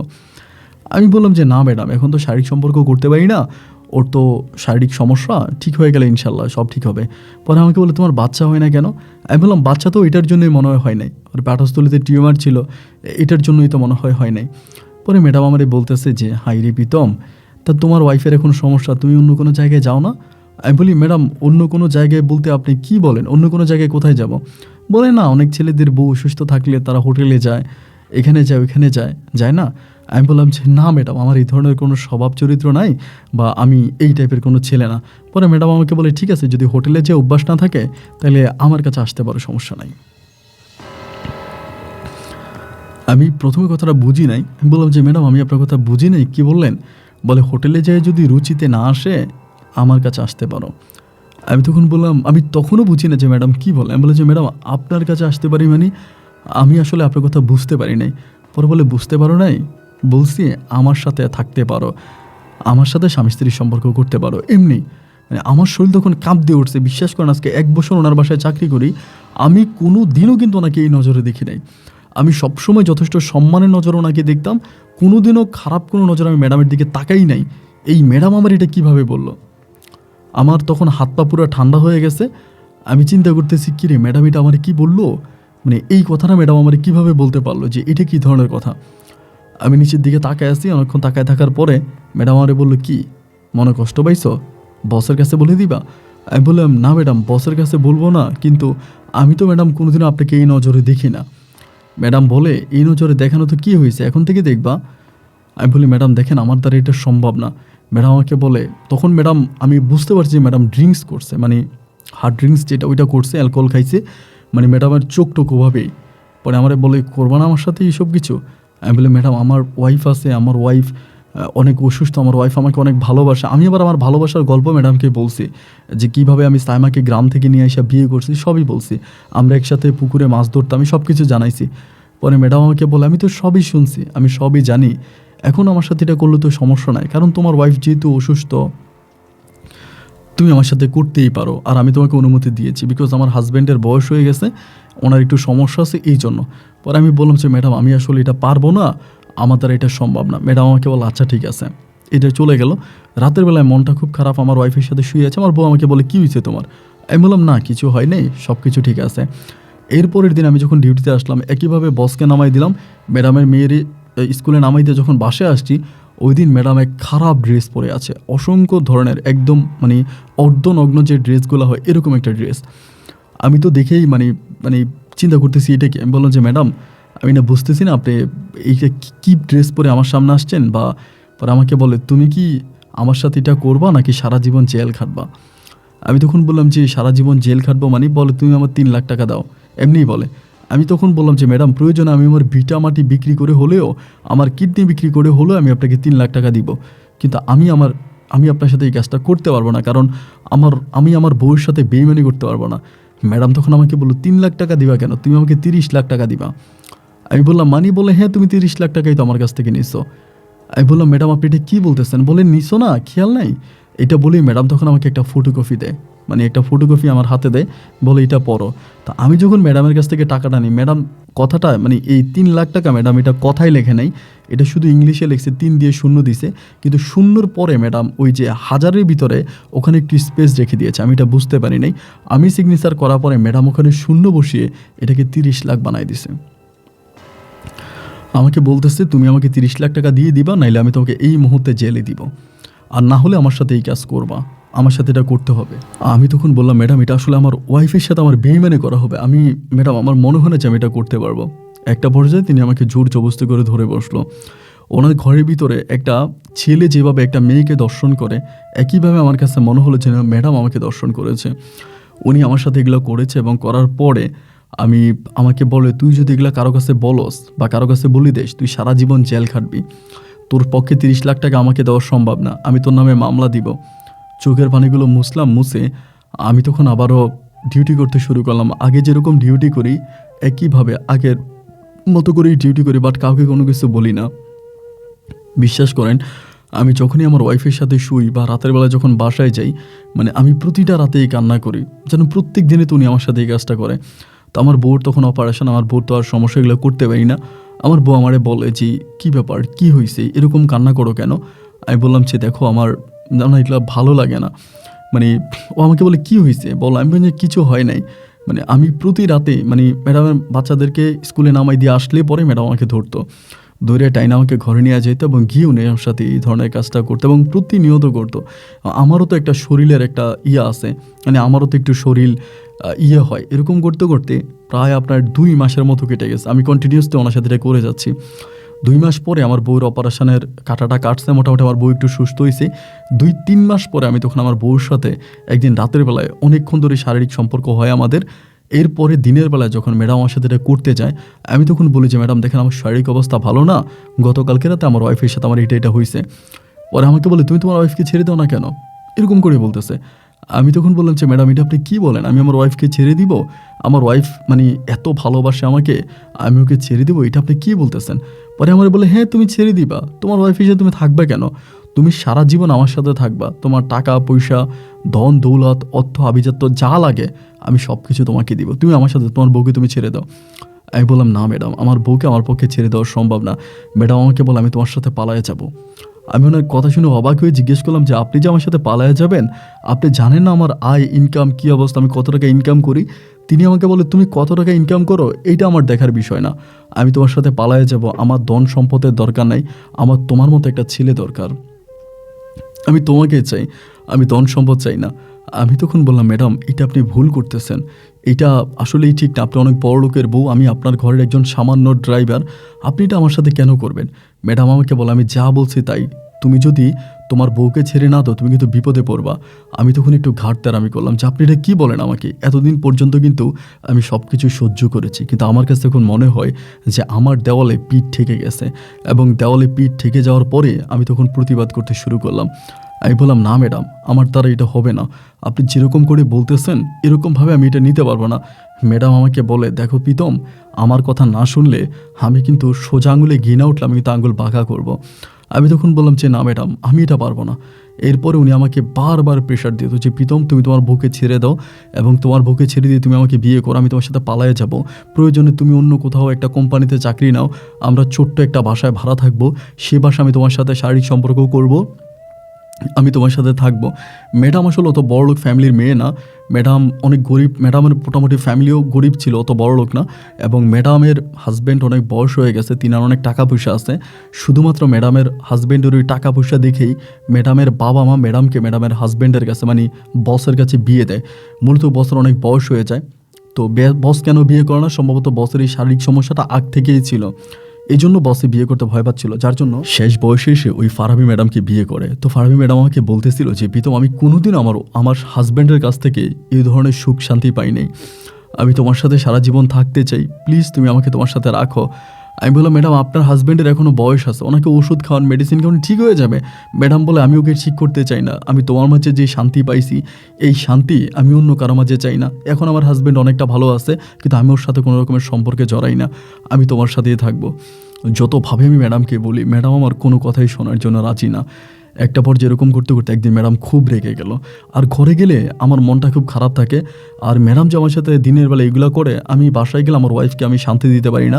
আমার ওয়াইফ সাইমাও তখন আমাকে বলে, কি হয়েছে তোমার, তুমি আমার সাথে আমাকে আগের মতো আদর করো না, আমার সাথে আগের মতো শারীরিক সম্পর্ক করো না, তুমি আমার কাছ থেকে দূরে থাকো। মানে বিষয়টা কি, আসলে দুইটা সাইড একসাথে কভার করতে গিয়ে আমার শরীরে সইতেছিল না।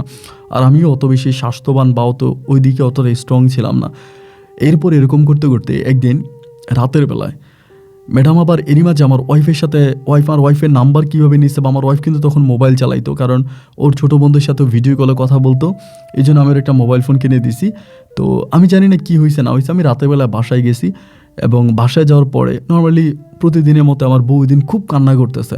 তাই আমি বললাম, কান্না করতেছো কেন, কী হয়েছে? আমাদের দুইটা রুম ছিল, একটা রুমে আমরা হাজব্যান্ড ওয়াইফ থাকতাম, আর একটা রুম হচ্ছে মানে ড্রয়িং রুমের মতো ছিল, ড্রয়িং রুমটা সামনে, বেডরুমটা পিছনে।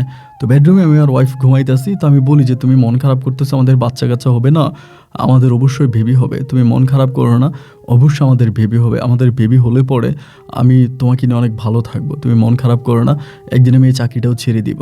মানে আমি তো সব রকমের টেনশন আছে, একে তো ম্যাডাম আমার সাথে এগুলো করে, আবার আমার ওয়াইফকে আমি ঠিকমতো শান্তি দিতে পারি না, তার উপর আবার ম্যাডাম আমাকে 3 লাখ টাকার 30 লাখ টাকা বানায় আমার ওইখানে আটকায় রাখছে। এরকম করতে করতে ওই দিন রাতেবেলা আমি আমার ওয়াইফ নিয়ে ঘুমাইছি। ঘুমানোর পরে আমার হঠাৎ করে মধ্যরাতে আমার ঘুমটা ভেঙে গেল। ঘুম ভেঙে যাওয়ার পরে আমি দেখি যে আমার ওয়াইফ আমার পাশে নাই। আমি পাশে নাই দেখি, কী ও পাশে নাই কেন? এরপরে আমি ভাবলাম হয়তো ওয়াশরুমে গেছে, ওটা অনেকক্ষণ হয়ে গেল, ওয়াশরুম থেকেও কোনো লাইট জ্বলতেছে না, দেখা যায় ওয়াশরুমে লাইট অফ।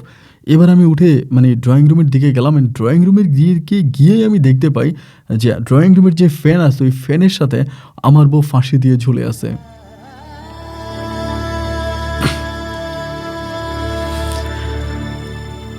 আমি এত যুদ্ধ করে যাকে ভালোবেসেছি, এত যুদ্ধ করে যাকে আমার ঘরের বউ বানিয়ে এনেছি, আমার সে ভালোবাসার মানুষটা যখন দেখলাম ঝুলে আছে, আমি একটা চিৎকার দিয়ে মনে হয় এখানে অজ্ঞান হয়ে যাব। এবং চিৎকারটা দিয়েই আমি তখন এখান থেকে উঠে ওর পাটা ধরে কোনো রকমে আমি ওকে ওখান থেকে নামাইলাম। নামানোর পরেই আমি দেখলাম যে ড্রয়িং রুমে ও ফাঁসি দিয়েছে, ওই ড্রয়িং রুমের নিচে ড্রয়ারের উপরে একটা সাদা কাগজের মধ্যে কলম দিয়ে কী জানি লেখা আছে। আমি ওই কাগজটা হাতে নিয়ে দেখলাম, ও আমাকে বলে, তোমার ম্যাডামকে যদি এতই পছন্দ হবে তাহলে আমাকে ঠকালে কেন, আমাকে আমার পরিবারে কেন দিয়ে আসলে না? শুধু এই কথাটাই লেখা ছিল, তোমাকে কোনো অভিশাপ দিতে পারবো না, তোমাকে কোনো বরদোয়া দিতে পারবো না, তোমার জন্য কারো কাছে বিচারও দিতে পারবো না, কারণ আমি তোমাকে ভালোবেসে বিয়ে করেছি। আমার ভালোবাসার মানুষটা যেখানেই থাকুক ভালো থাকুক, কিন্তু তারা ছাড়া আমি থাকতে পারবো না বলে আমি আত্মহত্যা পথটা বেছে নিয়েছি, তুমি ম্যাডামকে বিয়ে করো।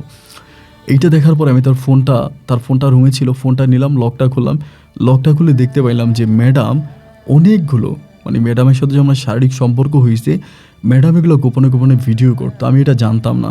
এবং গোপনে গোপনে ভিডিও করে ওই ভিডিও ক্লিপগুলো ইমোর মাধ্যমে আমার বউ সাইমাকে পাঠাইছে, এবং প্রতিটা খারাপ ভিডিও সাইমা দেখছে, এবং ওই ভিডিওগুলো সাইমা দেখার পরে এই কাজটা করছে। আমার ভিতরে তখন এত রাগ হয়েছে, আমি তখন রাগকে কন্ট্রোল করেছি, আমি কাউকে কিচ্ছু বলি নাই না বলে আমি তখন প্রথমে ওর ফোনটা বন্ধ করছি। ওর ফোনটা বন্ধ করে আমি শেষ রাতে আমার বসের ফোন দিলাম, ফোন দিয়ে বললাম, বস আমার মায়ের অবস্থা খুব খারাপ, আমি আমার মাকে দেখতে যাব, মা হয়তো মারা যেতে পারে। বস আমাকে বলে, ঠিক আছে সমস্যা নাই, তুমি যাও। পরে আমি আমার এলাকার মেম্বারকে জানালাম বিষয়টা, জানানোর পরে মেম্বার বলতেছে যে ঠিক আছে লাশ নিয়ে বাড়িতে আয়। অ্যাম্বুলেন্সে করে লাশ নিয়ে বাড়িতে যাচ্ছি, আর হঠাৎ করে আমার মা আমাকে ফোন দিয়ে বলতেছে, খবরদার তুই কিন্তু লাশের সাথে আসিস না, তারা কিন্তু থানায় খবর দিছে, তোরে ধরে ফেলবে। আমি বললাম, কি বলেন? বলে, আমি তখন মাঝপথে আমার ভালোবাসার মানুষটাকে অ্যাম্বুলেন্সের মধ্যে উঠাই দিয়ে, আমার ভালোবাসার মানুষের নিথর দেহটা অ্যাম্বুলেন্সের মধ্যে উঠাই দিয়া আমি তখন ওই রাস্তার মধ্যে নেমে গেলাম। আমার ভালোবাসার মানুষটাকে তখন গ্রামে নিয়ে গেল, মাটি দিল, আমি ফোন পাইলাম, মাটি দিল। রাত 3টা বাজে আমি আমার ভালোবাসার মানুষের কবরটাকে জড়িয়ে ধরে মুখটা চাপ দিয়ে শুধু চোখের পানি ঝরিয়ে কান্না করলাম, কিন্তু কোনো শব্দ করলাম না। কবরটা জড়িয়ে ধরে ফজর পর্যন্ত কান্না করলাম, কবরে চুমু দিলাম, এবং ফজরের সময় আমার শরীরের ওই ময়লাগুলো মুছে আমি তখন চিন্তা করলাম যে মানুষটা আমার কাছ থেকে, আমার ভালোবাসার মানুষ আমার বউকে কেড়ে নিয়েছে, তাকে আমি এমন শিক্ষা দিব যেন মরণ পর্যন্ত সে আমাকে মনে রাখে। একটা পর্যায়ে আমি তখন আবারও এসে চাকরিতে জয়েন করলাম। তখন আমার ভিতরে প্রতিশোধের আগুন দাউ দাউ করে জ্বলে। আমি চিন্তা করতেছি একবার ওনাকে খুন করে ফেলবো, আবার ভাবি খুন করলেই তো সব কিছু সমাধা হবে না, আমি এমন একটা কাজ করব যাতে আমার সাপ মরে লাঠি ঠিক থাকে। ম্যাডাম আমাকে বলে, কী ব্যাপার, তোমার ওয়াইফ সাইমার মোবাইল বন্ধ কেন? আমি বললাম, ম্যাডাম ওর সাথে আমার ঝামেলা হয়েছে, ও বলে আমি নাকি কি পরকিয়া করি না করি, আমি ওরে বাড়িতে পাঠিয়ে দিয়ে আসছি, ওর কাছ থেকে মোবাইল টোবাইল আমি সব ভেঙে ফেলছি, ও গ্রামে আছে। পরে আমাকে বলে, ও আচ্ছা। পরে আমি বললাম, ম্যাডাম আপনি কি সত্যি আমাকে বিয়ে করবেন আমার ওয়াইফকে ছেড়ে দিলে? বলে, হ্যাঁ করবো, আমি তোমার সাথে পালায়া যাবো। আমি বলি, সত্যি যাবেন তো? বলে, হ্যাঁ যাবো। এবং এইটা বলা মাত্রই আমি তখন ঢাকার অদূরে একটা বাসা ভাড়া করি এবং ম্যাডামকে বলি যে আপনি মোটামুটি কিছু টাকা পয়সা নিয়ে আসবেন। ম্যাডাম বলে, কত টাকা তোমার লাগবে? যা লাগবে আমি তাই নিয়ে যাব। আমি বলি, আপনি এত টাকা নিয়ে আসেন যেই টাকা দিয়ে আমরা দুজনে ভালো করে থাকতে পারবো। বলে, আচ্ছা ঠিক আছে। এরপরে আমি তখন ম্যাডামের সাথে ওই টাকাগুলো নিয়ে ম্যাডামের তখন ম্যাডাম ওখান থেকে পালায়া চলে আসে। ম্যাডামের হাজব্যান্ডের ওখান থেকে অনেক টাকা নিয়ে আসে, প্রায় 50 লাখ টাকার উপরে নিয়ে আসে, গয়নাগাটি সব কিছু মিলে। এবং আমি তখন ম্যাডামকে বললাম, আপনার হাজব্যান্ড তো অনেক নামি দামি মানুষ, আমি আপনার হাজব্যান্ডের সাথে চলাফেরা করছি, তার সর্বদিকে লোক আছে, যে কোনো সময় আমাকে আটকাই ফেলতে পারে, চলেন আমরা আপনার বাংলাদেশের বাইরে থেকে ঘুরে আসি। তো আমার এর আগে পাসপোর্ট করা ছিল, আমি এর আগে পাসপোর্ট করছিলাম, আমার ওয়াইফকেও পাসপোর্ট করাইছে, আমরা ইন্ডিয়াতে ঘুরতে যাবো ওরকম একটা স্বপ্ন নিয়ে। পরে ম্যাডামেরও পাসপোর্ট করা আছে, ম্যাডাম অনেকবার দুবাইতে, সিঙ্গাপুরে, ইউরোপের অনেক দেশে গেছে। আমি তখন এই ম্যাডামকে নিয়ে তখন আমি ইন্ডিয়াতে ঢুকলাম, ইন্ডিয়ার ভিসা লাগাইছি ইমিডিয়েটলি, দুজনে ইন্ডিয়াতে গেছি। এবং ইন্ডিয়াতে যাওয়ার পরে বাংলাদেশের একটা দালাল চক্রের সাথে আমি কন্ট্রাক্ট করে রাখি। ইন্ডিয়ার যেই হোটেলে আমি উঠি ওই হোটেলেই আমি ম্যাডামকে বিক্রি করে দিই। যাওয়ার আগেই আমি কন্ট্রাক্ট করেছি যে আমি ওনাকে ওখানে বিক্রি করে আসব। এবং সেখানে আমি ওনাকে প্রায় 5 লাখ টাকার মতো বিক্রি করি। বিক্রি করে আমি ওনাকে ইন্ডিয়াতে, ওইখান থেকে তারা ম্যাডামকে ধরে নিয়ে যায় এবং ধরে নিয়ে যায়, ইন্ডিয়া থেকে ধরে নিয়ে যায়। ধরে নিয়ে গেলে পরে আমি দেন চলে আসি বাংলাদেশে। বাংলাদেশে এসেই আমি তখন আর দ্বিধাদ্বন্দ্ব কোনো কিছু করলাম না, না করে আমি তখন বাংলাদেশ থেকে ডিরেক্টলি ভিসা লাগায়া আমি তখন ইন্ডিয়া থেকে ফিরে আসা বাংলাদেশে ভিসা লাগাই, ওখান থেকে দুবাই চলে আসি আমার আরেক বন্ধুর সহযোগিতায়। আমি তখন দুবাইতে চলে আসি। দুবাইতে আসার পরে আমার কাছে তো অনেক টাকা ছিল, আমি দুবাইতে এসে ট্যুরিস্ট ভিসা আসি এবং আসার পর আমার ভিসাটাকে চেঞ্জ করে আমি ইনভেস্টরের ভিসা লাগাই দিই, বিজনেসম্যানের ভিসা লাগাই। এবং ভিসা লাগানোর পরে একটা পর্যায়ে ওখান থেকে ওই ইন্ডিয়ার দালাল চক্রটাই তার ইন্ডিয়াতে রাখে, তার সাথে আমার আর কোনো দিন দেখা হয় না। ইন্ডিয়াতে রাখে, সে ইন্ডিয়াতে থাকে এবং ওইখান থেকে তাকে আর ছাড়া হয় না, সে ওখান থেকে যেতে পারে না। আমি শুধু বসকে ফোন দিয়ে এটা জানাই দিই, বাংলাদেশে ফিরে এসে যখন আমার দুবাইয়ের ভিসা লাগে আমি দুবাইতে যাওয়ার পরে বসকে বলে দিই যে বস আপনার ওয়াইফ এটা করছে এবং আপনার ওয়াইফ আমার সাথে পালায়ে গেছে। এগুলো আমি সব কিছু বসকে বলি। বস শুধু আমাকে একটা কথাই বলে, তুই বা আমার ওয়াইফ কেউ যদি আমার সামনে পড়ে তাহলে সেদিনে তোদের শেষ দিন, যেহেতু চলে গেছিস কখন আমার সামনে পড়বি না, আমার সামনে বলে আমি তোকে খুন করে ফেলবো, এটা বস বলে। আমি তখন আর বসকে কিছু বললাম না। আমি দুবাই থেকে ওই টাকাগুলো আমি তখন ইনভেস্ট করতে শুরু করি এবং আলহামদুলিল্লাহ প্রায় 6 বছরের মাথায় আমি দুবাইতে আলোর পথ দেখতে পাই। এরই মাঝে করোনা যায় এবং করোনাতে অনেক ব্যবসা প্রতিষ্ঠান, অনেকে ইন্ডিয়ানরা বিক্রি করে চলেছে, আমি ওদের কাছ থেকে অনেক দোকানপাট কিনি এবং আজকে 2024 আর 2023 সালে এসে আমি মোটামুটি অনেক বেশি টাকার মালিক হই এবং দুবাইতে আমি একজন প্রতিষ্ঠিত ব্যবসায়িক হিসাবে পরিচয় দিতে পারি। তা আমি মাঝে মাঝে হোটেলে যাইতাম, আবাসিক হোটেলে আমি মাঝে মাঝে যাইতাম, যেহেতু আমার ওয়াইফ ছিল না, শারীরিক চাহিদা মেটানোর জন্য মাঝে মাঝে যাইতাম। তো হঠাৎ করে একদিন আমার মোবাইলে একজন একটা ছবি পাঠাইলো, এক ইন্ডিয়ান ভাই, উনিও একজন দালাল। ছবিটা দেখে আমি অবাক হয়ে গেলাম যে উনি আমাকে বললো, তোদের কলকাতার বাংলাদেশি কলকাতা আসলে এত দেরাম লাগবে।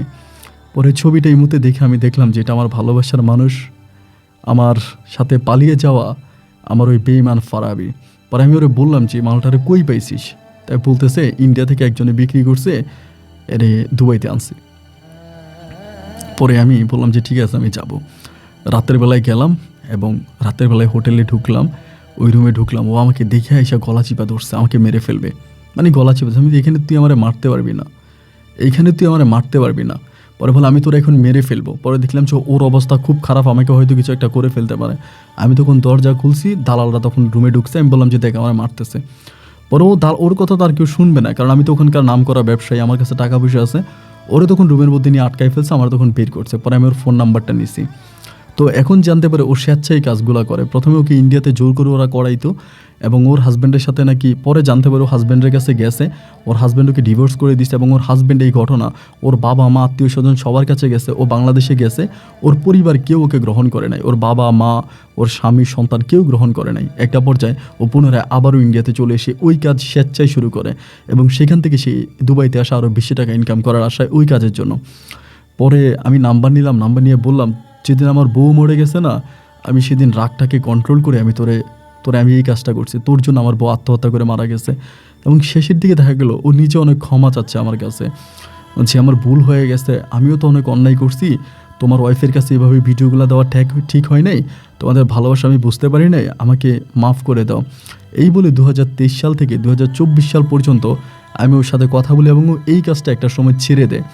আমি যেহেতু ওকে মানে যেই হোক যেটাই হোক পরে ওর প্রতি দয়া জাগে এবং আমি কিছু টাকা পয়সা দিয়ে ওকে ওখান থেকে ছুটাই বা নিয়ে আসি এবং আনার পরে দেন আমি ওকে আপনার দুবাইতে একটা কাজের ব্যবস্থা করে দেবো এবং ওর ভিসা লাগানোর ব্যবস্থা করি। একটা রেস্টুরেন্টে ভিসা লাগাইছি, ওই রেস্টুরেন্টেও চাকরি করে, রেস্টুরেন্টে থাকে, ওইখানে চাকরি করে। তো 2023 থেকে 2024 এখন প্রায় 25 সালে পড়ছে, আজকে জানুয়ারির 3 তারিখ। তো এখন হ্যাপি নিউ ইয়ারের সময় ও আর আমি একসাথে অনেকটা সময় কাটালাম বা আমরা ঘুরলাম ফিরলাম এবং কেন জানি আমার কাছে হঠাৎ করে মনে হলো যে মানে তার প্রতি আমার একটা ভালো লাগা কাজ করতে শুরু করে। তো মানে চিন্তা ভাবনা করতেছি আমি তারে বিয়ে করে আমার কাছে রেখে দেবো কি না।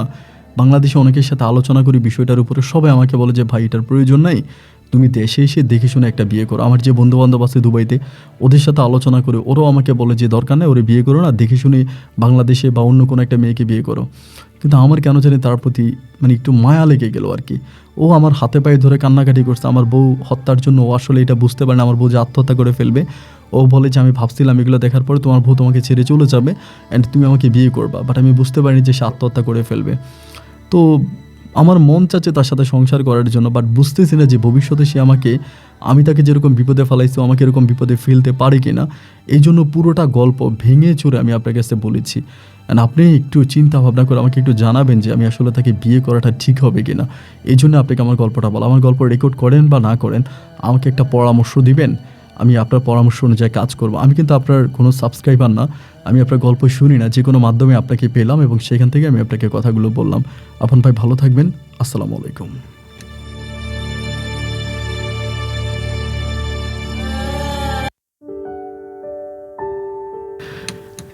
প্রিয় বন্ধুগণ, সবাইকে অনেক বেশি ধন্যবাদ এতক্ষণ পর্যন্ত রাজশাহীর ভাই প্রীতমের জীবনের বাস্তব গল্পটা আমার মুখে শোনার জন্য। বন্ধুগণ, এই গল্পটা এরকম একটা গল্প ছিল যে আমি গল্পের প্রসঙ্গে বলতে গেলে অনেক কথাই চলে আসে। সো আমি শুধু এইটুকুই বলবো যে আমাদের পরিবারে বেশিরভাগ ক্ষেত্রে এই জিনিসটা ঘটে। হাজব্যান্ড অনেকভাবে, যে দেখেন ফারাবির হাজব্যান্ড যদি ভালো হতো, তার ওয়াইফের সাথে যদি তার শারীরিক সম্পর্কটা ঠিকমতো থাকতো, তাহলে ফারাবি কখনো ড্রাইভার প্রীতমের প্রেমে পড়তো না। অনেক পুরুষরা দেখা যায় শুধু টাকার পিছনেই দৌড়ায়, বিশেষ করে বড় লোকদেরকে বলি, যাদের অনেক বেশি টাকা আছে, এরা সারাক্ষণ শুধু টাকার পিছনে দৌড়াতে থাকে। কিন্তু নিজের বউকে যে সম্মান দিতে হবে, নিজের বউকে সময় দিতে হবে। বা আমার অনেক প্রবাসী ভাই আছে, আপনারা খারাপভাবে নেবেন, আমি আপনাদেরকে বোঝানোর জন্য বলি। আপনার বউরা কিন্তু আপনাদেরকে ফোন করে বলে যে আমার থাকতেই কষ্ট হয়, আমি তোমাকে ছাড়া থাকতে পারি না, আমার এটা পেতে ইচ্ছে করে। অ্যান্ড আপনারা কিন্তু তখন বউকে কী বলেন, থাকো, সমস্যা নাই, বুঝান। কিন্তু এতে কিন্তু বউ বুঝে না। আপনি আপনার বউকে খাবার না দিলে আপনার বউ না খেয়ে থাকতে পারবে বা যেমনি সেমনি খাবার খেতে পারবে, কিন্তু আপনার বউকে যদি আপনি শারীরিক শান্তিটা না দেন, তাহলে এই বউ অন্য কারো কাছে যাবে, এটা গ্যারান্টি। কারণ পেটের খিদা নিবারণ করতে পারলেও যৌবনের খিদা নিবারণ করা অত সহজ বিষয় না। এই জন্য আপনার বউ যখন আপনাকে মুখ খুলে বলেই ফেলবে যে আমি তোমার কাছে চাচ্ছি, আপনি লাখ টাকা ফেলে আপনার বউয়ের কাছে চলে আসা উচিত। কেন জানেন? কারণ আপনি যে টাকা পয়সা ইনকাম করতেছেন, এটা কার জন্য করতেছেন? আপনার বউয়ের জন্য, আপনার সন্তানের জন্য, আপনার পরিবারের জন্য। তাহলে আপনার সন্তান, আপনার বউ, আপনার পরিবারে যদি না থাকে, তো এই টাকার মূল্য কী? আমি খুবই সারপ্রাইজ হয়ে যাই, যেমন বেশিরভাগ পরকীয়াগুলো শুধু এই কারণে হয়ে থাকে। শুধু স্বামী তার স্ত্রীকে প্রপার টাইম দেয় না, অথবা স্বামী তার স্ত্রীর সাথে শারীরিক সম্পর্ক ঠিকমতো করতে পারে না। জাস্ট এই কারণে আমি আপনাদের কাছে ক্ষমা চেয়ে নিচ্ছি, কেউ খারাপভাবে নেবেন না যে আপন ভাই তো ওপেনলি কেন বলছেন। সমস্যাটা আসলে ওপেনলি, সমস্যাটা কিন্তু না বললে বোঝানো যাবে না। এবং আমি যে স্টোরিগুলো পাই, বেশিরভাগ ইমেল আমি পাই, এগুলো আপনারা পান এই জন্য হয়তো আপনারা বুঝেন না, যে প্রতিটা বেশিরভাগ মেয়েদের এই সমস্যাটা, স্বামী শুধু সময় দেয় না, টাকার পিছনে দৌড়ায়, চাকরির পিছনে দৌড়ায়, বাট স্ত্রীকে প্রপার টাইমটা দেন, এবং যার জন্য স্ত্রী পরকীয়ায় লিপ্ত হয়। এই জন্য আজকের এই গল্প যে স্বামীরা শুনেছেন, তারা অন্তত সতর্ক হবেন। আর যে বোনেরা শুনেছেন, আপনারা আপনাদের স্বামীকে বুঝিয়ে শুনিয়ে ভালোর পথে আনবেন। না জেনে না শুনে হুট করে কারো হাতে হাতে ধরে বসবেন না, এতে আপনার জীবনেও ঘটতে পারে ফারাবির মতো মারাত্মক কিছু। সবাই ভালো থাকবেন, সুস্থ থাকবেন। এই কথা নিয়ে আরও অনেক বেশি বলতাম, কিন্তু গল্পটা অনেক লম্বা হয়ে গেছে, তাই সামনে গেলাম না। বিদায় নিচ্ছি এখানেই। দেখা হবো নতুন অন্য কারো বাস্তব জীবনের গল্প নিয়ে। তবে হ্যাঁ, অবশ্যই প্রীতমকে আপনার মতো করে একটা সিদ্ধান্ত দিবেন। আপনাদের কমেন্টগুলো প্রীতম হয়তো চেক করবে। আপনারা অবশ্যই বলবেন যে প্রীতম এই মুহূর্তে তার বউ, মানে বউ তো না, ফারাবিকে তো সে আসলে বিয়ে করেনি, বা ফারাবিকে সে বিয়ে করাটা ঠিক হবে কিনা, আপনারা এটা একটু তাকে কমেন্ট বক্সে লিখবেন। আল্লাহ হাফেজ অ্যান্ড আসসালামু আলাইকুম।